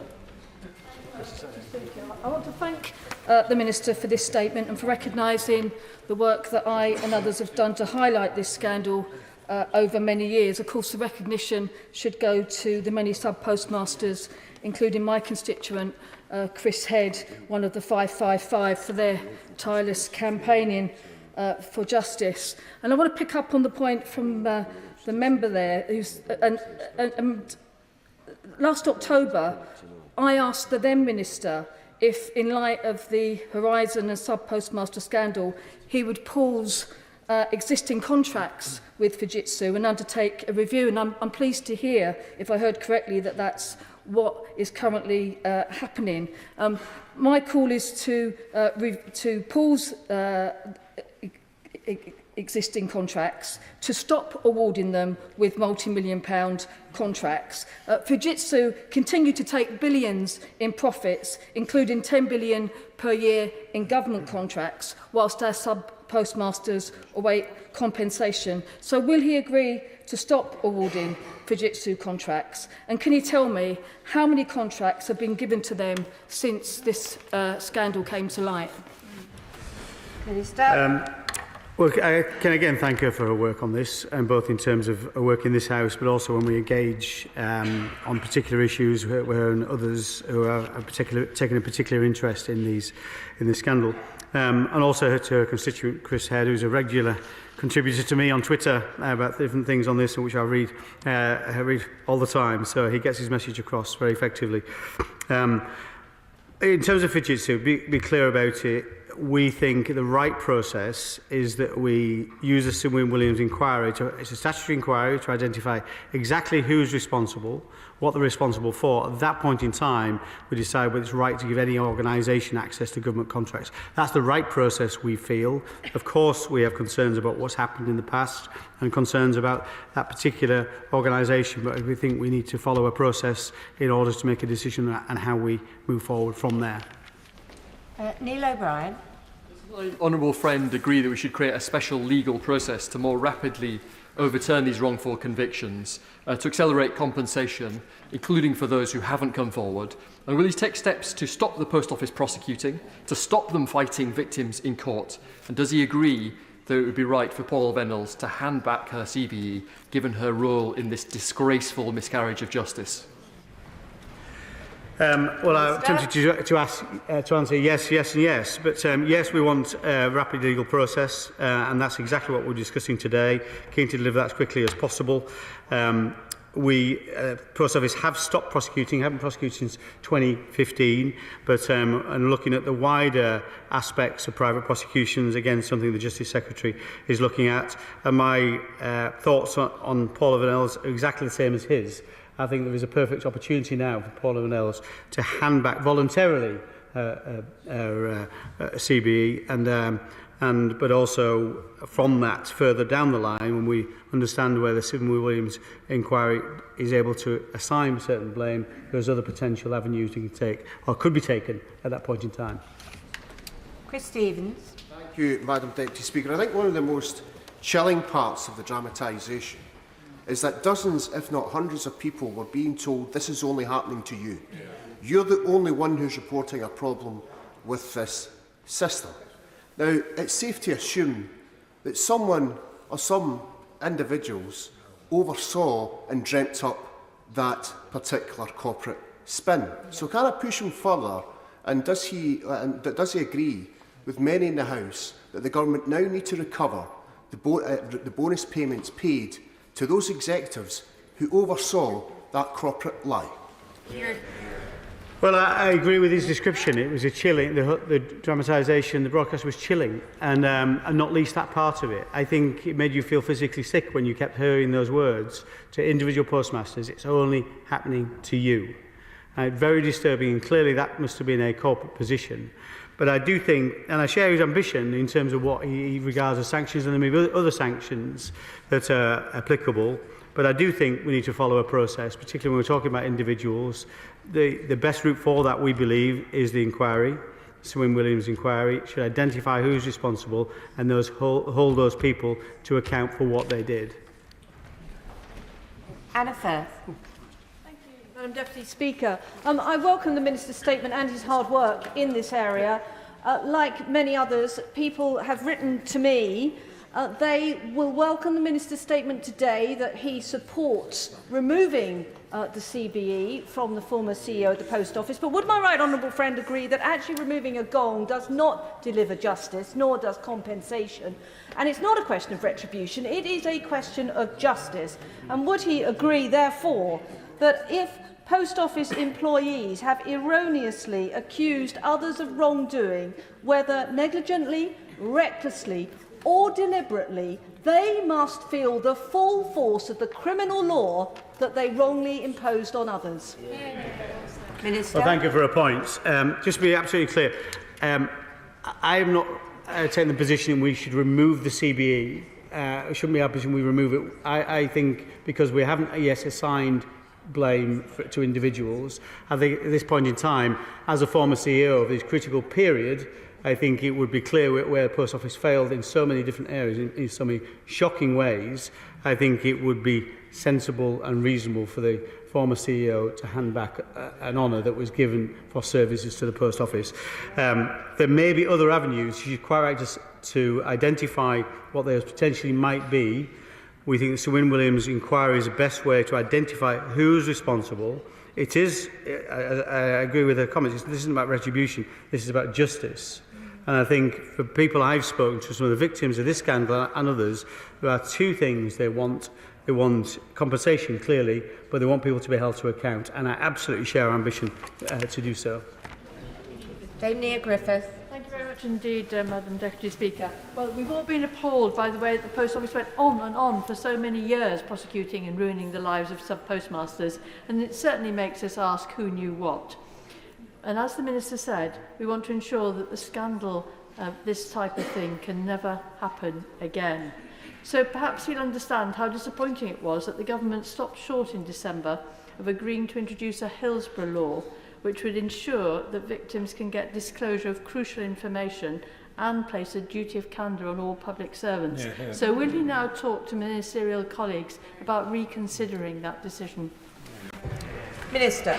Well, we are very keen to find out who exactly knew what, and that's the Sir Win Williams inquiry. That's why it was made a statutory inquiry, so they can get access to all the information. There is nothing they shouldn't have access to, and all the disclosure should be available to that inquiry, which should lead to people being held to account and other avenues explored in terms of what might be done at that point in time, the evidence that's uncovered. She raises a point. I'm not particularly aware of the particular issue she raises about the potential to support something in December. I'm very happy to look at that and take that away. Douglas Ross. Madam Deputy Speaker, the Horizon scandal is exactly that. It is an appalling scandal that potentially could still be continuing today, but for the commitment and dedication and efforts of a small group of people who were determined to get the truth. And I hope one of those, Alan Bates, can finally accept the honour he deserves, but he will only do that when Paula Vennells does the correct thing and either hands back her CBE or is rightly stripped of it. But looking at the wider convictions, in Scotland, the prosecution of individuals rests solely with the Crown Office, and criminal case reviews are a devolved matter. So what discussions has the UK Government or the Lord Chancellor had or planning to have with the Scottish Government and the Crown Office and Procurator Fiscal Service to ensure Scottish victims of this scandal get the justice they deserve? This question, and he's right to say, Alan Bates has said he won't accept his OBE until Paula Vennells is not, her CBE has been withdrawn, and that's another good reason I think for handing that back, that CBE, because it would allow Alan to be recognised quite rightly through the honours process. He raised a very good point. In short, we're keen to make sure anything we do is UK-wide, not just England-based. So those conversations will, I'm sure, take place. The conversations we've had with the Lord Chancellor really only happened today, of course, and getting to a position that would resolve this situation and meet the requirements of the Advisory Board and others across this House. So that's a conversation I'm sure will be going on between the Lord Chancellor and his counterparts in other parts of the United Kingdom. Ben Lake. Madam Deputy Speaker, I've been written to by many constituents in recent days expressing their horror at the extent of this injustice, and indeed outrage that honest, innocent sub-postmasters such as Mr Noel Thomas were not only convicted but also imprisoned for a crime they did not commit, indeed a crime that had not in fact happened. They will be very glad to hear some of the actions outlined by the Minister, not only to accelerate the exoneration of those wrongfully committed, but also the payment of compensation. He also referred to those who are impacted by this scandal, but who might not have been convicted themselves. I have one sub-postmaster in my own constituency who, for the pressure and the fear of conviction, paid up for a shortfall that had not actually occurred. Do we have firm information and a grasp of how many sub-postmasters and former sub-postmasters might find themselves in that position? And is it not perhaps for the Post Office now to reach out to those individuals to ensure that they do come forward for compensation? Yeah, okay, thank him for his points. And yes, as I say, we're keen to exonerate more people more quickly. That's exactly what we're intending to do, and we've been looking at today, and hope to give more information as quickly as possible. So quicker, easier exoneration, and also easier compensation.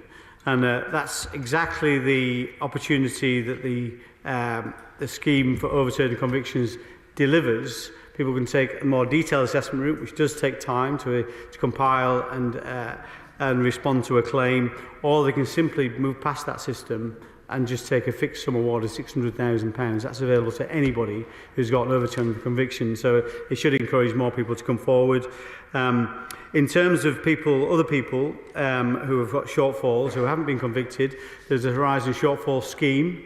There are 2,417 people that have applied to that scheme within the timescale.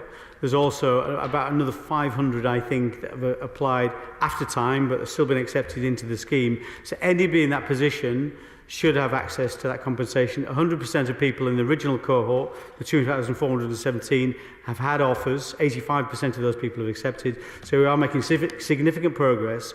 So if he's aware of any postmaster, and so that it should all be communicated and written to any postmaster affected who hasn't been, I'm very happy to work with him to make sure they can access compensation. Philip Holloway. This is a scandal in the history of the Post Office since it was first established in 1660. 1660 was the year of the Restoration after the English Civil War period, and in that same year, 1660, Parliament passed an Act of Oblivion which exonerated all those who had previously opposed the Crown and facilitated through Parliament a blanket royal pardon. Might not this sort of mechanism, together with swift compensation, be the most appropriate way to bring justice to all the affected sub-postmasters? Well, I'm going to say his knowledge of history is greater than mine, but the essence of what he's saying is exactly something we concur with, whether it's through the route he mentions or other routes. We are keen to make sure that we can make it easier to overturn convictions, ideally without a postmaster having to do anything. That's something we're looking at now, but again, we need to have conversations with the judiciary, other elements of the system, to make sure there are no intended consequences of what we're doing, in terms of precedents, for example, but that's our ambitions are exactly the same. Debbie Abrahams. Thank you, Madam Deputy Speaker.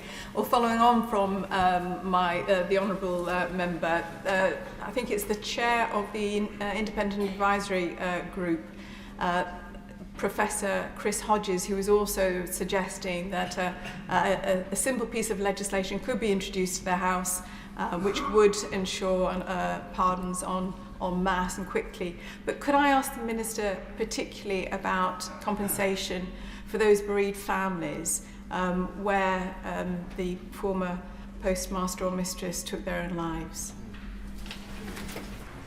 Thank you for a question, and again pay tribute to the work of the advisory board, including as chaired by Professor Chris Hodges, Professor Richard Moorhead on there, James Arbuthnot and Laura Arbuthnot, and the Right Honourable Member North Durham, doing fantastic work, and I hope to attend their meeting on Wednesday where we can discuss some of these issues.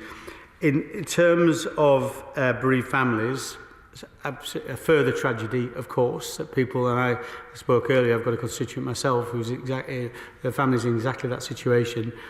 The same amount of compensation should be made available to the family. I know that's it's called comfort for many people in that situation, of course, but it's the least we can do to make sure at least some compensation is paid to the family who will have been affected as well by this scandal. Richard Graham. There is one aspect, Madam Deputy Speaker, that hasn't been touched on yet, the role of the National Federation of Sub-Postmasters. Mark Baker, a former sub-postmaster, was elected to the Executive Council in 2001. He later gave written evidence to the Business Select Committee in March 2020, saying that the NFSP had been aware of the issues with Horizon for many years, but effectively successive CEOs had been compromised by a grant funding agreement with Post Offices Limited. Can the Minister, whose own determined persistence on this I much admire, can he confirm that the role of the NFSP is being looked at by the Williams inquiry? Because, of course, this should have been the union that spoke up for the sub-postmasters, and I suspect there are many lessons to be learned, as well as finding out who knew what in the NFSP. Well, he raises a very important point, and I do engage with the NFSP, Cam Greenhow and others. I think there is a better relationship now between the network and the NFSP, but that's important that it is a representative relationship. But nevertheless, he raises a very important point. There is nowhere the statutory inquiry cannot look in terms of identifying responsibility for this, and he points them in a certain direction that I'm sure they'll be aware of, but they may well have listened to his comments on the floor of the House today, and something they may look at as a consequence of that. Patricia Gibson. Thank you, Madam Deputy Speaker. Only last year, when the sheer scale of this scandal had already been uncovered, the CEO and senior post office leaders were awarded tens of thousands of pounds in bonuses for their work on the inquiry into post office failings. Meanwhile, some of the victims of the scandal have died while waiting for compensation. This has outraged my constituents, constituting, as it does, incompetence and insensitivity on stilts. The Minister today has committed to ensuring and expediting justice for the victims of this scandal, which is widely welcomed. But what steps is he prepared to take to ensure the recovery of all bonuses paid to post office leaders in full? Well, certainly in terms of what she regards as the sub-metric, the work of the Post Office in terms of contributing towards the inquiry, we do accept that shouldn't have never been the case. All the people who had received bonuses at senior leadership level have voluntarily returned the bonuses that were attached to that sub-metric. But I share the point she raises in terms of the number of people who have passed away waiting for compensation. That is a tragedy in itself. Over 60, we are keen to deliver compensation as quickly as possible and make sure that at least those people who have the families of those individuals who passed away do get access to compensation as quickly as possible.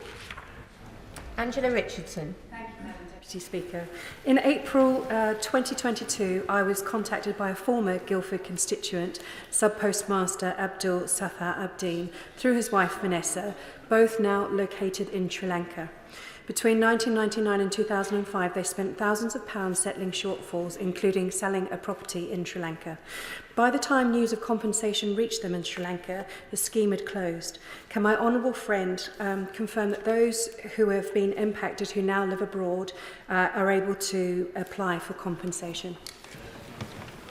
Well, can I thank you for the question? I'm sorry to hear what's happened to Mrs Abdi.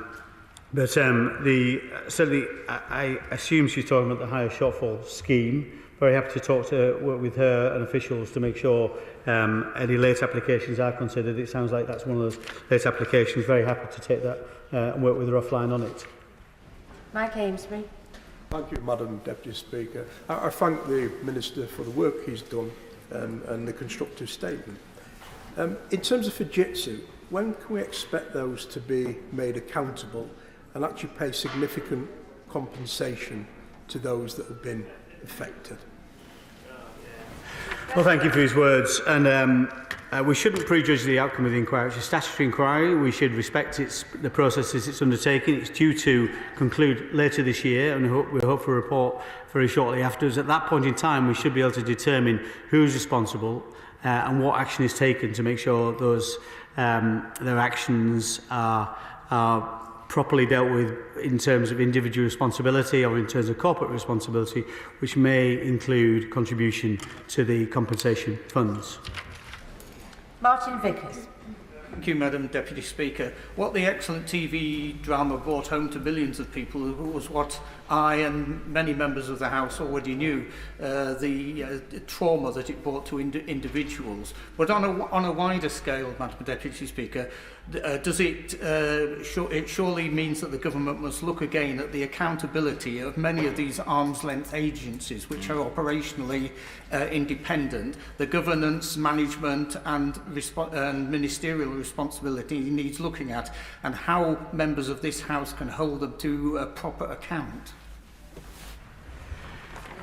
Yes, I agree with his point. Accountability is a key part of this. I know in our own department, I think it's fair to say we've learnt lessons in terms of some of the governance.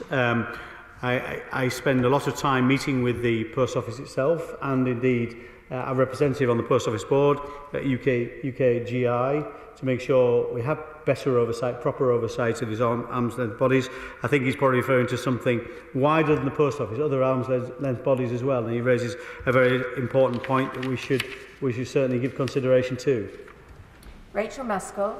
Thank you, Madam Deputy Speaker. I understand how complicated it is to calculate the compensation to individuals and the like, that my constituents' numbers were just disappearing off screens as transactions were being put through.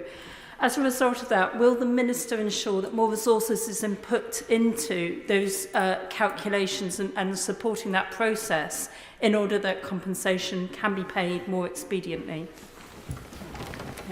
Thank you for her point. And she's absolutely right. These are complex matters, and there's two kind of ends to the compensation journey. One is the compilation of the claim by the claimant, which may include legal advice, of course, may include assessment of health conditions, for example. So it can take time to compile a claim. Once the claim has been compiled, certainly in the GLO scheme, the most recent scheme we're rolling out, we have committed to responding to 90% of those claims within 40 days. So it certainly should, we believe we've got the right level of resources at our end to make sure we can respond fairly and quickly. And those are independent, of course, those panels, the assessments done at the response side, at the compensation side, by independent individuals and panels. So we think it's a good process, we think it's resourced properly, but of course it's something we'll continue to give proper oversight to. Peter Alders. Thank you very much, Madam Deputy Speaker. Up until today, no existing or ex-sub-postmaster in the Waveney constituency had been in touch with me. Today I've received 2 emails of constituents whose lives have effectively been destroyed. This raises 2 questions. How many people were simply bullied and intimidated into keeping quiet and paying up? And secondly, what justice and recompense will be available to them? Well, although it's tragic to hear anybody who's been involved in these kind of cases, it's good to hear people are coming forward who have been affected, and that's one of the added benefits of the dramatisation, is people are more willing to come forward, and we've seen a good number of those so far. So his constituents are very happy to make sure he's pointing in the right direction and making sure those people have access to the appropriate scheme to get compensation, because they should be compensated to the degree for their non-pecuniary losses, for any impacts on their, for example, their health or any distress or reputational issues, but also in terms of their financial situation as we return to the position they were prior to the detriment taking place. And we're keen to make sure his constituents get access to those schemes. Kenny McCaskill. As both a defence agent and indeed as Justice Secretary, I was aware that even a postie who failed to deliver the mail, let alone a sub-postmaster who stole the mail, faced a custodial sentence. That was viewed as correct, and I accepted it, because there are occupations where probity is essential and where exemplary sentences will require to be imposed. But this is worse, and it is wider. This is a conspiracy to silence. It is a conspiracy by those with reputational financial interests to bury the little person and indeed to obtain convictions. They knew convictions were coming. I believe that the integrity of our justice system and indeed of our society requires that nobody is above the law, and indeed that where such actions take place, exemplary sentences are imposed. Will the Minister seek to ensure that? Well, that's exactly what we want to do, and that's why we set up the statutory inquiry, to try and identify culpability and responsibility, and whether that leads to corporate sanctions in terms of contributions to compensation schemes, or individuals who might face prosecution or other sanctions, then that's absolutely right. And of course, there'll be different agencies looking at different things, including, of course, crime agencies, but also the Honours Forfeiture Committee may look at these different things the inquiry uncovers as part of its process. So very keen to make sure that happens. You mentioned financial incentives. As Charlie Munger once said, show me the incentive, I'll show you the outcome, and I'm sure that played a part in some of these terrible mistreatments of postmasters. Dean Russell. Madam Deputy Speaker, as I've stated previously in this House, the Horizons scandal was an absolute travesty.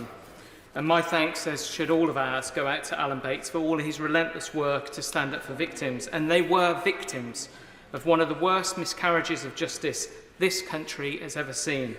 So whilst I'm very, very aware of the legal complexities and the challenges around righting these wrongs as we go through the various stages, would my honourable friend, who I know is passionate about getting this right, confirm that he's working at the very highest level of government to ensure that any blockages, any delays, any stutterings in this process are absolutely cleared through?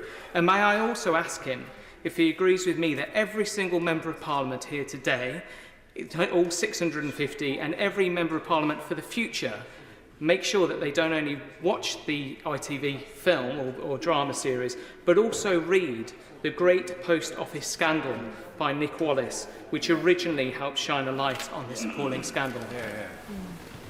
Well, can I first thank him for all his work? As one of my predecessors, he was an excellent Postal Affairs Minister for all too brief a time, I would think it's fair to say, but he did a great job, and I know some of the things he put in place in this particular area are important to this whole process.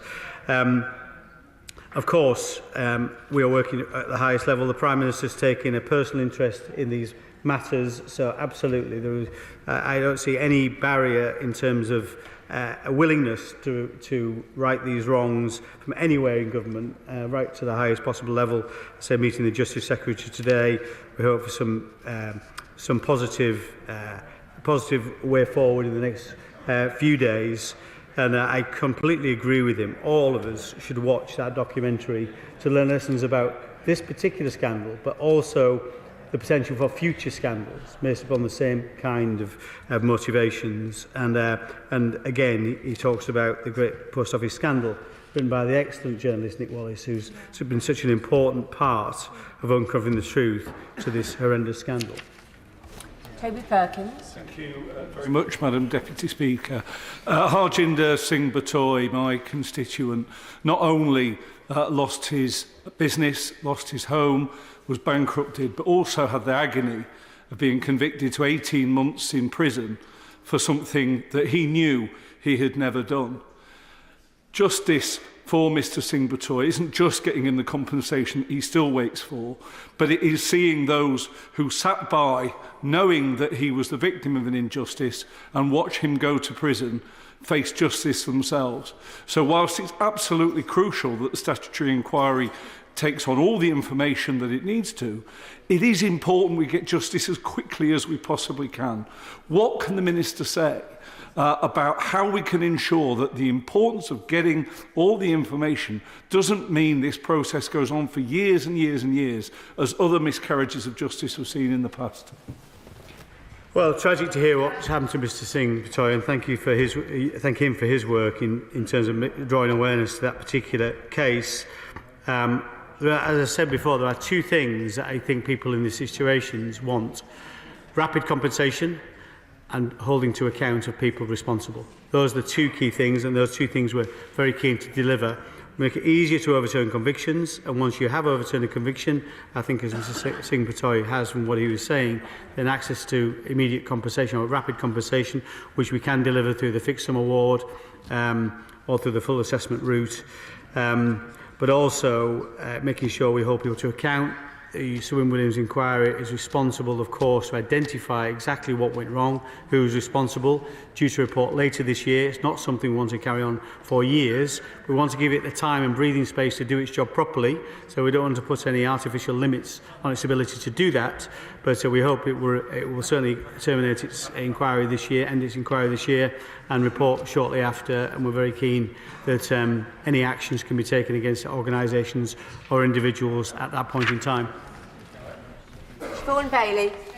Deputy Speaker, as my right honourable friend knows from meetings and debates, my constituent postmistress Nicola Arch moved me to tears when she described the public shaming and abuse that happened in our usually kind Stroud constituency at the time of the scandal, and her grown-up child has only ever known her as the post office lady fighting faceless corporations and losing their house and jobs in the meantime. Now, there's no one type of victim in the way they were treated or their losses. This makes this hellishly complicated, and it is really difficult to compile evidence. Will my right honourable friend use the national energy that is now behind this case to work with his excellent officials, and they have worked incredibly hard on this, to simplify the schemes yet further? So, for example, where you've got the 600,000 lump, could you do that at other levels that requires limited and defined evidence, so that the people are not absolutely exhausted by years yet further? Okay, I thank her for the question and her work on behalf of Nicola Arch, which again is one of the most prominent cases that in the scandal. She's right to say it's complicated assessing loss, and that's exactly why I worked with officials. I agree with her description of officials, are excellent officials who are just as passionate about delivering compensation as members of this House. So that's something we're working on a daily basis.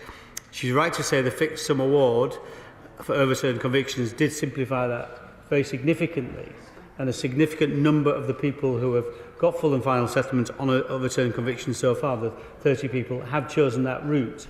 But I hear what she's saying in terms of a simplified process in other areas of compensation, and we're certainly something we're working on looking at wherever we can. Dr Rupert Hutt.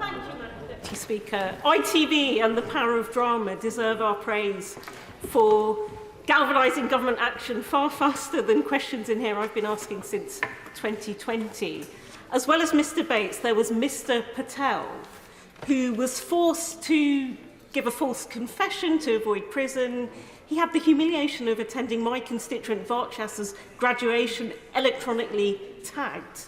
And despite his conviction being quashed in 2020, he's had zilch compensation and suffered huge ill health. So I wondered if the Minister can sort that, make sure heads roll, and also make good on Paula Vennells' promise to me in 2018 when she pulled the plug on Acton Crown Post Office that we will get one again, because we're still waiting.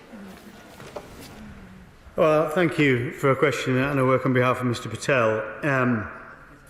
Well, clearly, if Mr Patel's conviction is overturned in 2020, he should have received £163,000 in interim compensation. That should be made available to anybody with an overturned conviction. Mr Patel can also access two routes that go down two routes from that. At that point is the fixed sum award, £600,000, or they can go down the full assessment route. So whatever level of compensation Mr Patel and his advisers think he is due, he'd make a decision based upon that. But certainly one route is undoubtedly quicker than the other due to the complex nature of assessing claims. But I agree with her in terms of people being held accountable, as I said in my statement, and to other members of the House. Certainly, and I'll pick up the point on Acton Post Office. I doubt Paula Vennells has she doesn't have very much influence over that anymore, but certainly we can ask questions on her behalf in terms of that particular situation. Derek Thomas. Madam Speaker, I've met with two constituents who are at the heart of who have suffered from the Horizon scandal. And what struck me when I met them, this was when I first became an MP, was the utter betrayal they felt, but also how also the fact that they lost a job that they loved, a form of public service they saw it serving their community for many, many decades. So I welcome everything that this Minister set out today on future action. But can I push gently back against the Minister who suggested that the network is in a very good place today and that there was no reputational damage? I've got two large towns, Porthleven, Newlyn, Lards Village, where we cannot get a business to touch the post office. And can he do more work to try and restore the reputation of the post office so that people have the services of these postmasters and postmistresses where they need them? Well, thank you for his question, and he's right to point out the public service nature of being a postmaster, and I think that's another thing that came across loud and clear in terms of the ITV broadcast was the great passion and the fact that people like, for example, Jo Hamilton, great store she set by her role within the community and the service they provide to that community. So it's not just about losing a job, it's losing our place in the community. And so he's right to draw attention to that.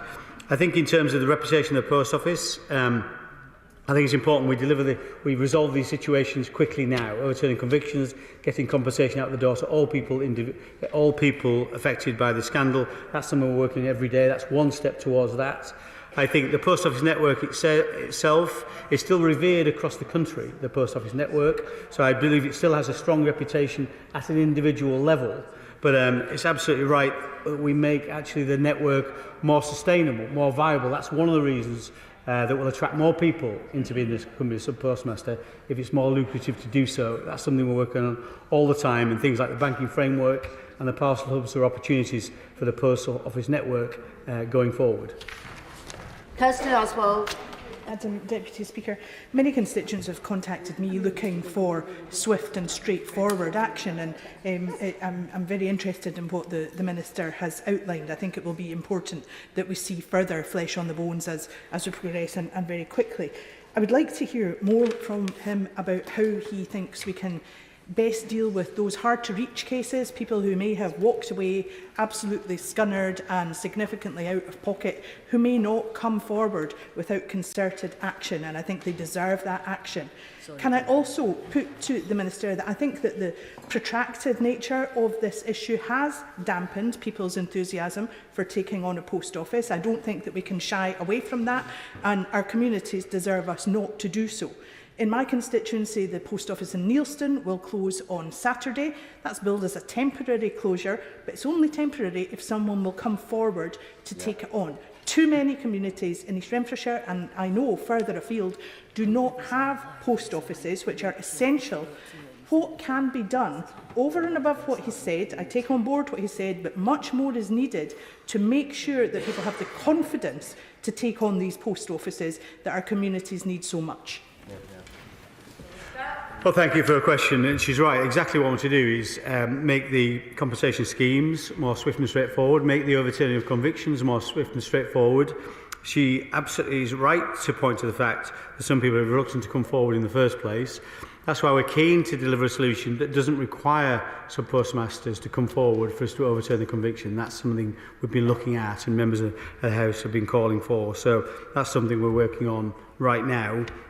In terms of rural post offices, for example, and I represent a rural constituency myself. The government does provide significant financial support for those rural post offices, around £50 million a year. We're determined to restore the reputation of the post offices through this work, but also make them more financially stable generally by increasing the remuneration opportunities for those postmasters. We think that's a good route to make sure people will come forward and run post offices in these rural locations, and that's just as important to me as it is to her. Paul Howell. Thank you, Madam Deputy Speaker. I apologise, but it's obviously going to be repetitive at this stage of the process. But the actions of the governance of the post office have just been absolutely incomprehensible. And there's going to be many people who will only have seen this and realise what's happening on because of the ITV documentary. And I encourage them all to come to me or any other MP if they don't know where to go to on this. I first engaged with it as a member of the Base Select Committee along with other colleagues back in March 2020, and it shocked me then as it shocks me now. I think the most shocking aspect to me was the fact that it's been repeated from across the House, the number of people that they told were the only one. and the cover-up and the obvious cover-up that's gone on from people within the post office to deliver those statements it's wrong, it's shocking, it's outrageous. And can I just encourage the Minister to do everything he can to make sure that they feel the full force of the law and make sure that the sub-postmasters, who are the real victims, feel like they've got some justice at the end of this outrageous situation. Well, can I thank him for his questions, and I could just reassure him that repetition is no barrier to contribution in this place, as he will recognise. I also thank him for the work in terms of he has done on the Select Committee, hugely important. Those words, "you're the only one," time and time again in those dramatisations, those words were said. It was horrific, and it was a blatant lie, clearly, and somebody must have known it was a blatant lie. And those lies led to some people going to jail, other people suffering other forms of financial detriment and detriment to their health and their families. And should prosecutions flow from that, wherever possible, I would say yes. Lloyd Russell-Moyle. Thank you, Madam Speaker. Of course, I share the thoughts of almost everyone here. There's been almost cross-party unanimity on this issue. But I am worried still about the ongoing treatment of sub-postmasters and their liability. In 2018, my local post office was subject to an armed robbery. They were hauled up to regional office where they were interrogated. They felt like criminals. They weren't allowed to bring CWU, their union reps. They were told that they had to bring NFSP reps only, which of course they had no trust in. And in the end, whilst they were found, of course, not to have given over the money unwillingly, they left and they handed over the post office to someone else. There is a problem with the liability of sub-postmasters, and particularly the fact that the Post Office has closed Crown post offices which wouldn't have such liability. Will the Minister go away and re-look at the way that liability works for sub-postmasters?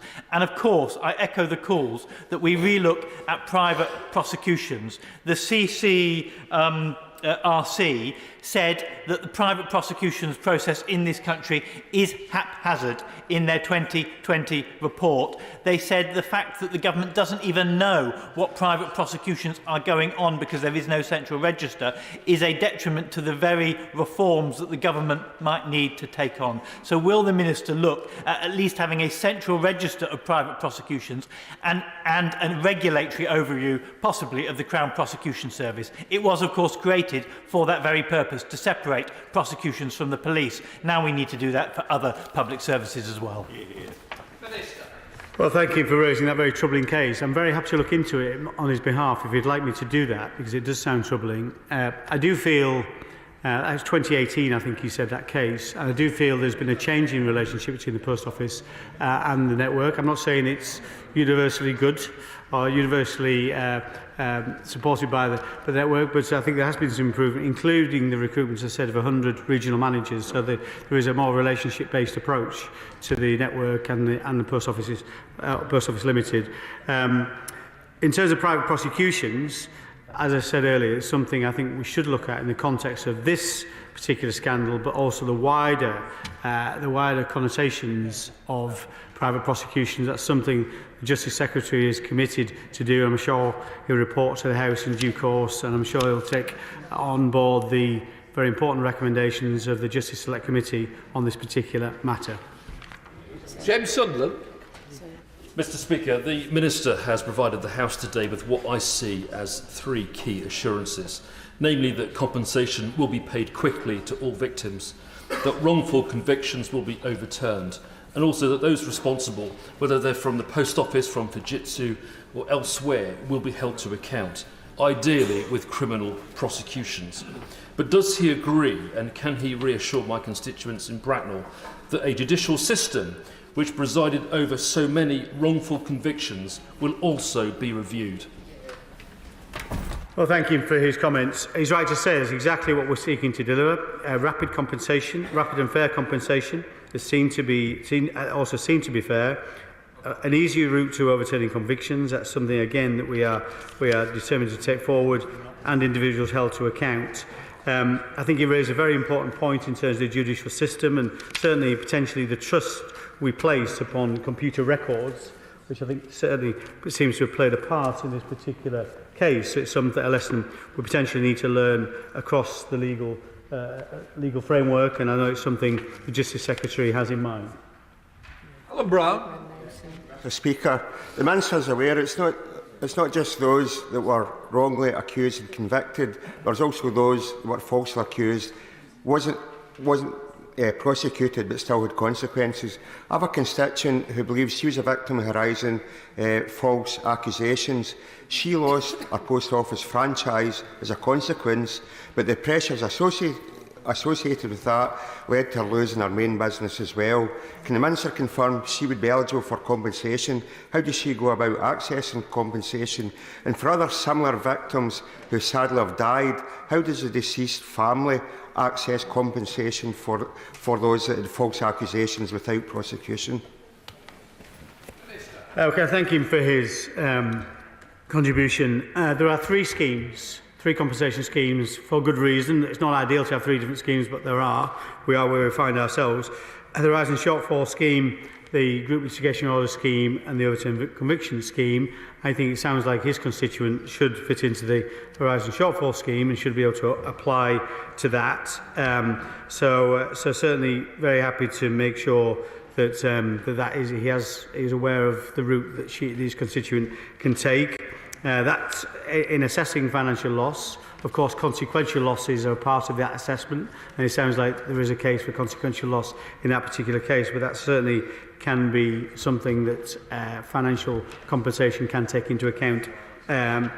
In terms of deceased families of deceased individuals who are affected, they can still claim to the same compensation schemes and should be compensated in exactly the same manner to exactly the same degree.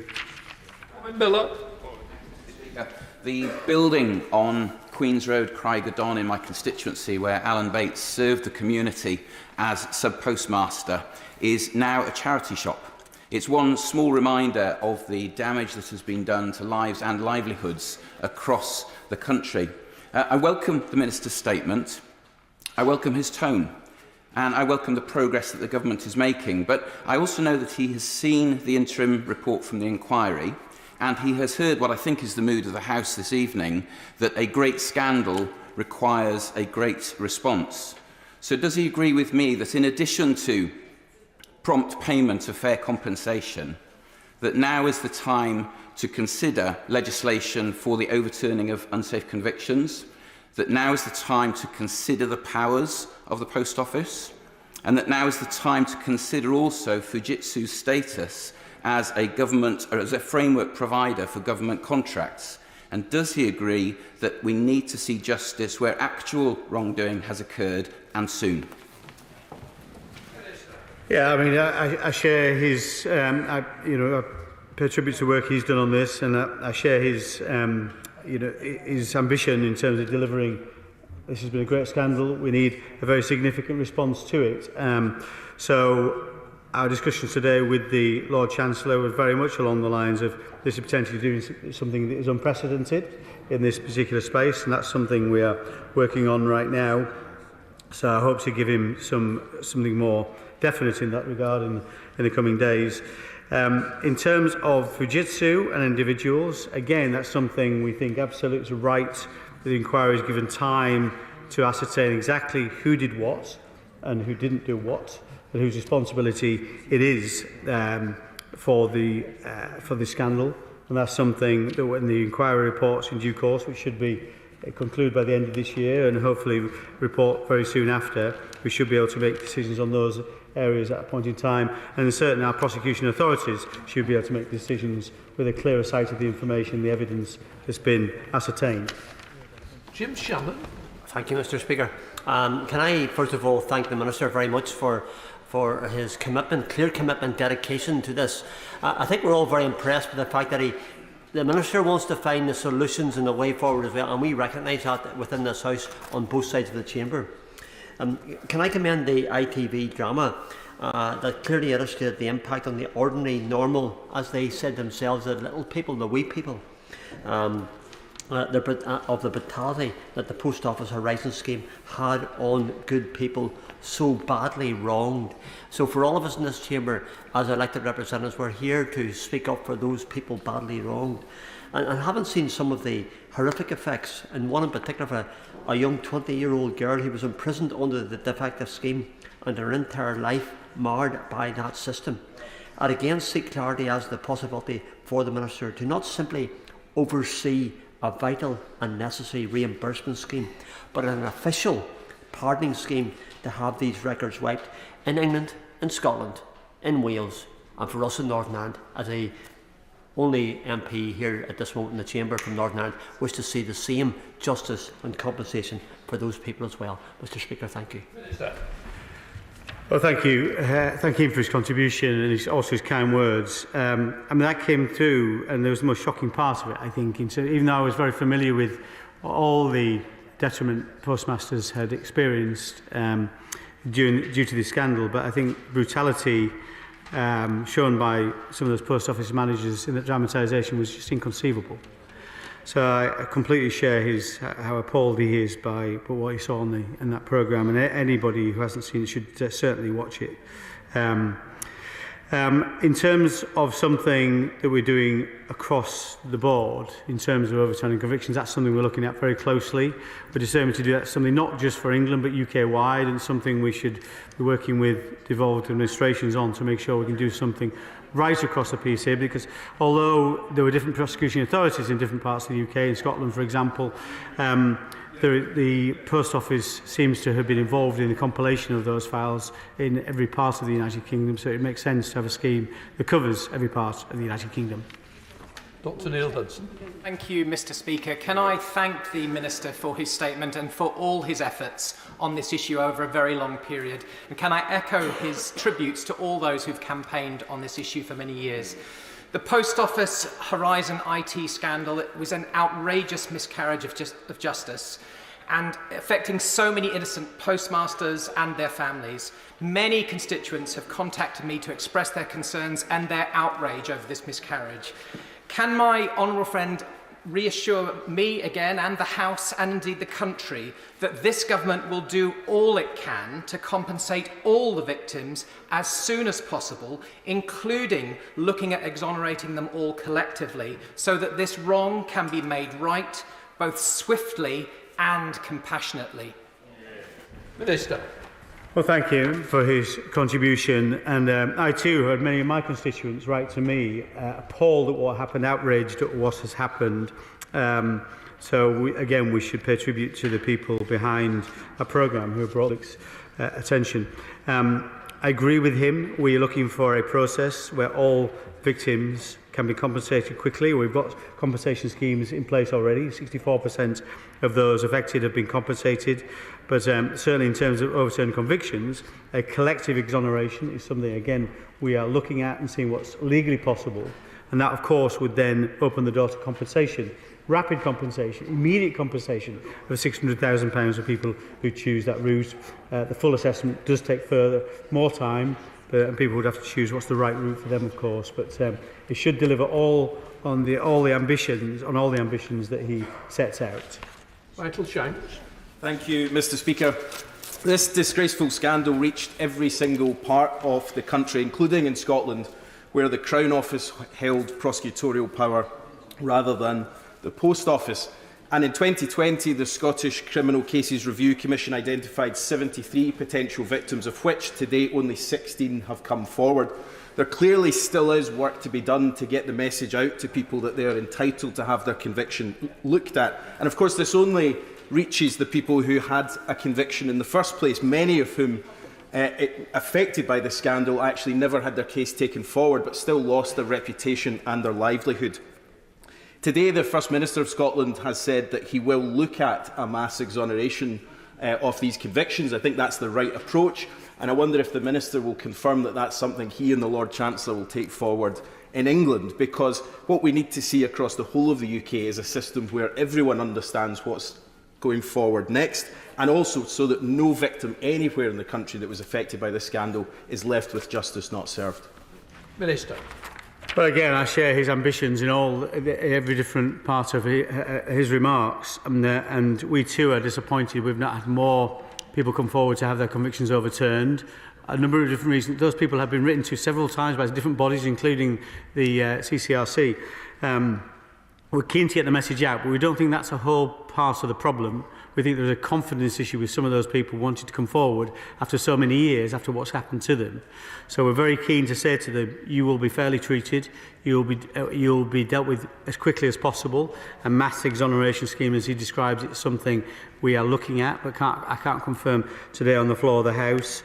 But certainly we think that that kind of blanket overturning of convictions together with a rapid compensation scheme will mean more people get access to justice more quickly. It's something we're very keen on, and to deliver UK-wide, which I think would be the absolutely right thing to do. Duncan Baker. Thank you, Mr. Speaker. As a former sub-postmaster, last week's drama obviously brought up many emotions from my time when I served from 2014 to 2019.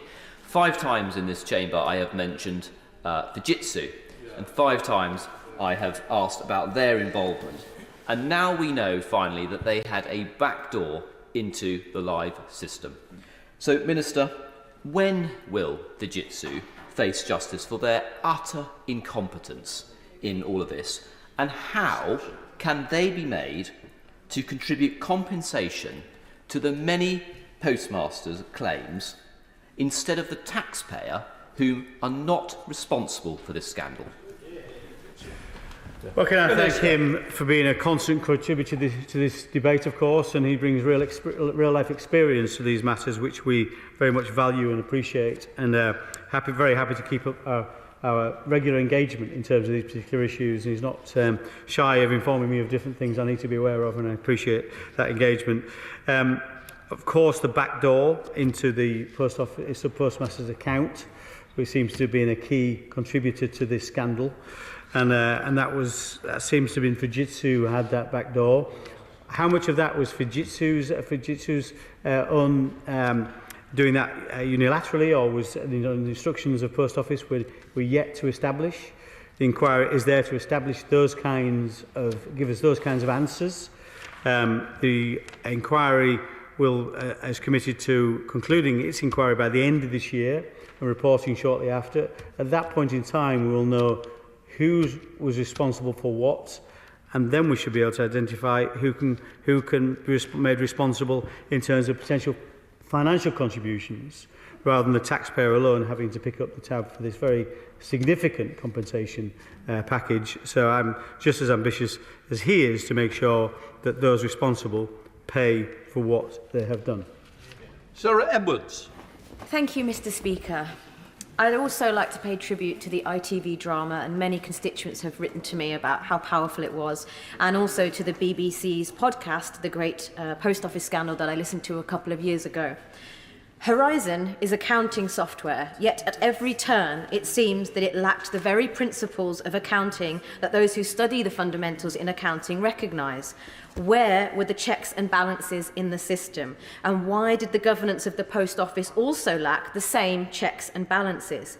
It appears that no reconciliations were done to cross-check the software, and the principles of integrity, objectivity, professional competence and due care were clearly not applied to this critical software in the very way that accountants are held to in the Code of Ethics.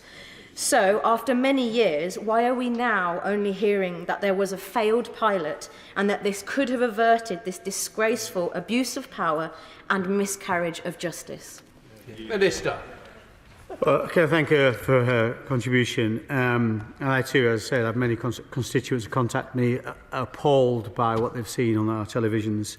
And she's right to draw attention. This wasn't the first time this had been publicised. I think Nick Wallace's podcast, The Great Post Office Scandal, as well as his book that he wrote on it, is something very worth listening to, and it goes into these matters in even greater depth. So she's right to pay tribute to those broadcasts as well, and publications as well. All the questions she asks are valid questions. You know, when was this established it was going on? Where were the checks and balances? Where were the duty of care? That's what the inquiry is there for. The inquiry was established after the court case, of course, and was subject to vigorous debate in this House about the type of inquiry it should be. It was ultimately settled upon that it should be a statutory inquiry. That's because it's greater powers that a statutory inquiry has. So it should be able to get to the bottom of those questions she asked, quite rightly. Once we've got to the bottom of those questions, then we can start to identify who is responsible, specifically for what, and make sure those people are held to account. Thank you, Mr. Speaker, and I thank the Minister for his work on this really important issue. It's a really heartbreaking story of injustice that I'm sure we'd all agree has been allowed to drag on for far too long now. It was incredibly heartening for me to see so many constituents moved by the powerful ITV dramatisation to write to me about this injustice and ask me what I'd be doing about it as their MP. But it was also tragic to see that it had to come to this after years of powerful and brave campaigning by some of those postmasters affected. We owe it to them to act with the urgency this situation requires.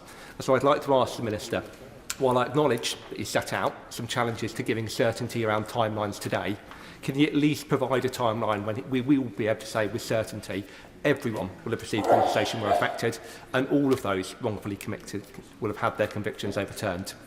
Alongside that, accountability is such an important issue here, and I welcome some details from him, and I'll be working with colleagues right across the House to make sure all of those accountable, including Fujitsu, are held to account. Well, I thank you for his contribution. I agree with this. It's taken too long to get to this point in time, and if it wasn't for people like Alan Bates, of course, some of the journalists involved that we referred to earlier, but people also like Lord Arbuthnot and the Right Honourable Member for North Durham and many others, this may have never come to light. So, but it has taken too long. We need to act with pace as quickly as possible to expedite many things here, as we have referred to already. Overturning convictions, of course. We're keen to do that very quickly. That may require legislation, and I'm sure we'll get support on both sides of the House if any legislation we may need. But we are keen, in terms of timelines, it's right to push it on timelines. As we have said, we are keen to deliver compensation wherever possible by August of this year. And certainly so overturning convictions as rapidly as possible, and we'd like that ideally to take weeks, not months, to do that, but that obviously will rely on a number of will be dependent upon a number of different factors. But the compensation itself, we for all those three schemes, the first scheme is practically been delivered for the people that applied within the timescale, appropriate timescale. 2,417 people, 100% of those people have been made offers, 85% of people have accepted. The remaining schemes, there are some people that applied out of time, so we're working on those applications right now and hope to deliver those as quickly as possible. I think 75% of those have been made offers, but then we're left with the schemes, the GLO scheme and the overturning conviction scheme, which I say we hope to deliver that, including the overturning convictions, certainly by August of this year, if not far sooner than that. Just to say, I think this was a very important debate and it was much needed. Can I say thank you to the Minister for taking and staying at the dispatch for so long. I'm going to say thank you also to ITV, because they've certainly made the country aware of this absolute scandal against innocent people. Marcus. Thank you, Mr. Speaker. On a point of order, the urgent question today and the statements have run for significantly longer than anticipated. The Horizon statement has rightly been given significant time today, which is right given the seriousness and the gravity of the issue. The second reading of the Offshore Petroleum Licensing Bill will therefore not take place this evening. This is a significant piece of legislation that is crucial to the UK energy security, which cannot be properly debated between now and 10 o'clock. The Leader will update the House in the usual way on the date that the bill will be rescheduled for. However, I fully expect this to be within the next 2 weeks. The Clerk will now proceed to read the orders of the day. Offshore Petroleum Licensing Bill, second reading. Tomorrow. Right, we now come to the motions. We've got two motions, 3 and 4. Minister to move? Not moved. Not moved. So that takes us straight on to the adjournment debate. The question is that this House do adjourn. Sir Bill Wigan. Thank you, Mr. Speaker. And can I begin by just saying how nice it is to see you come back to the chair, although your instincts must have suggested you go elsewhere. I wanted to raise with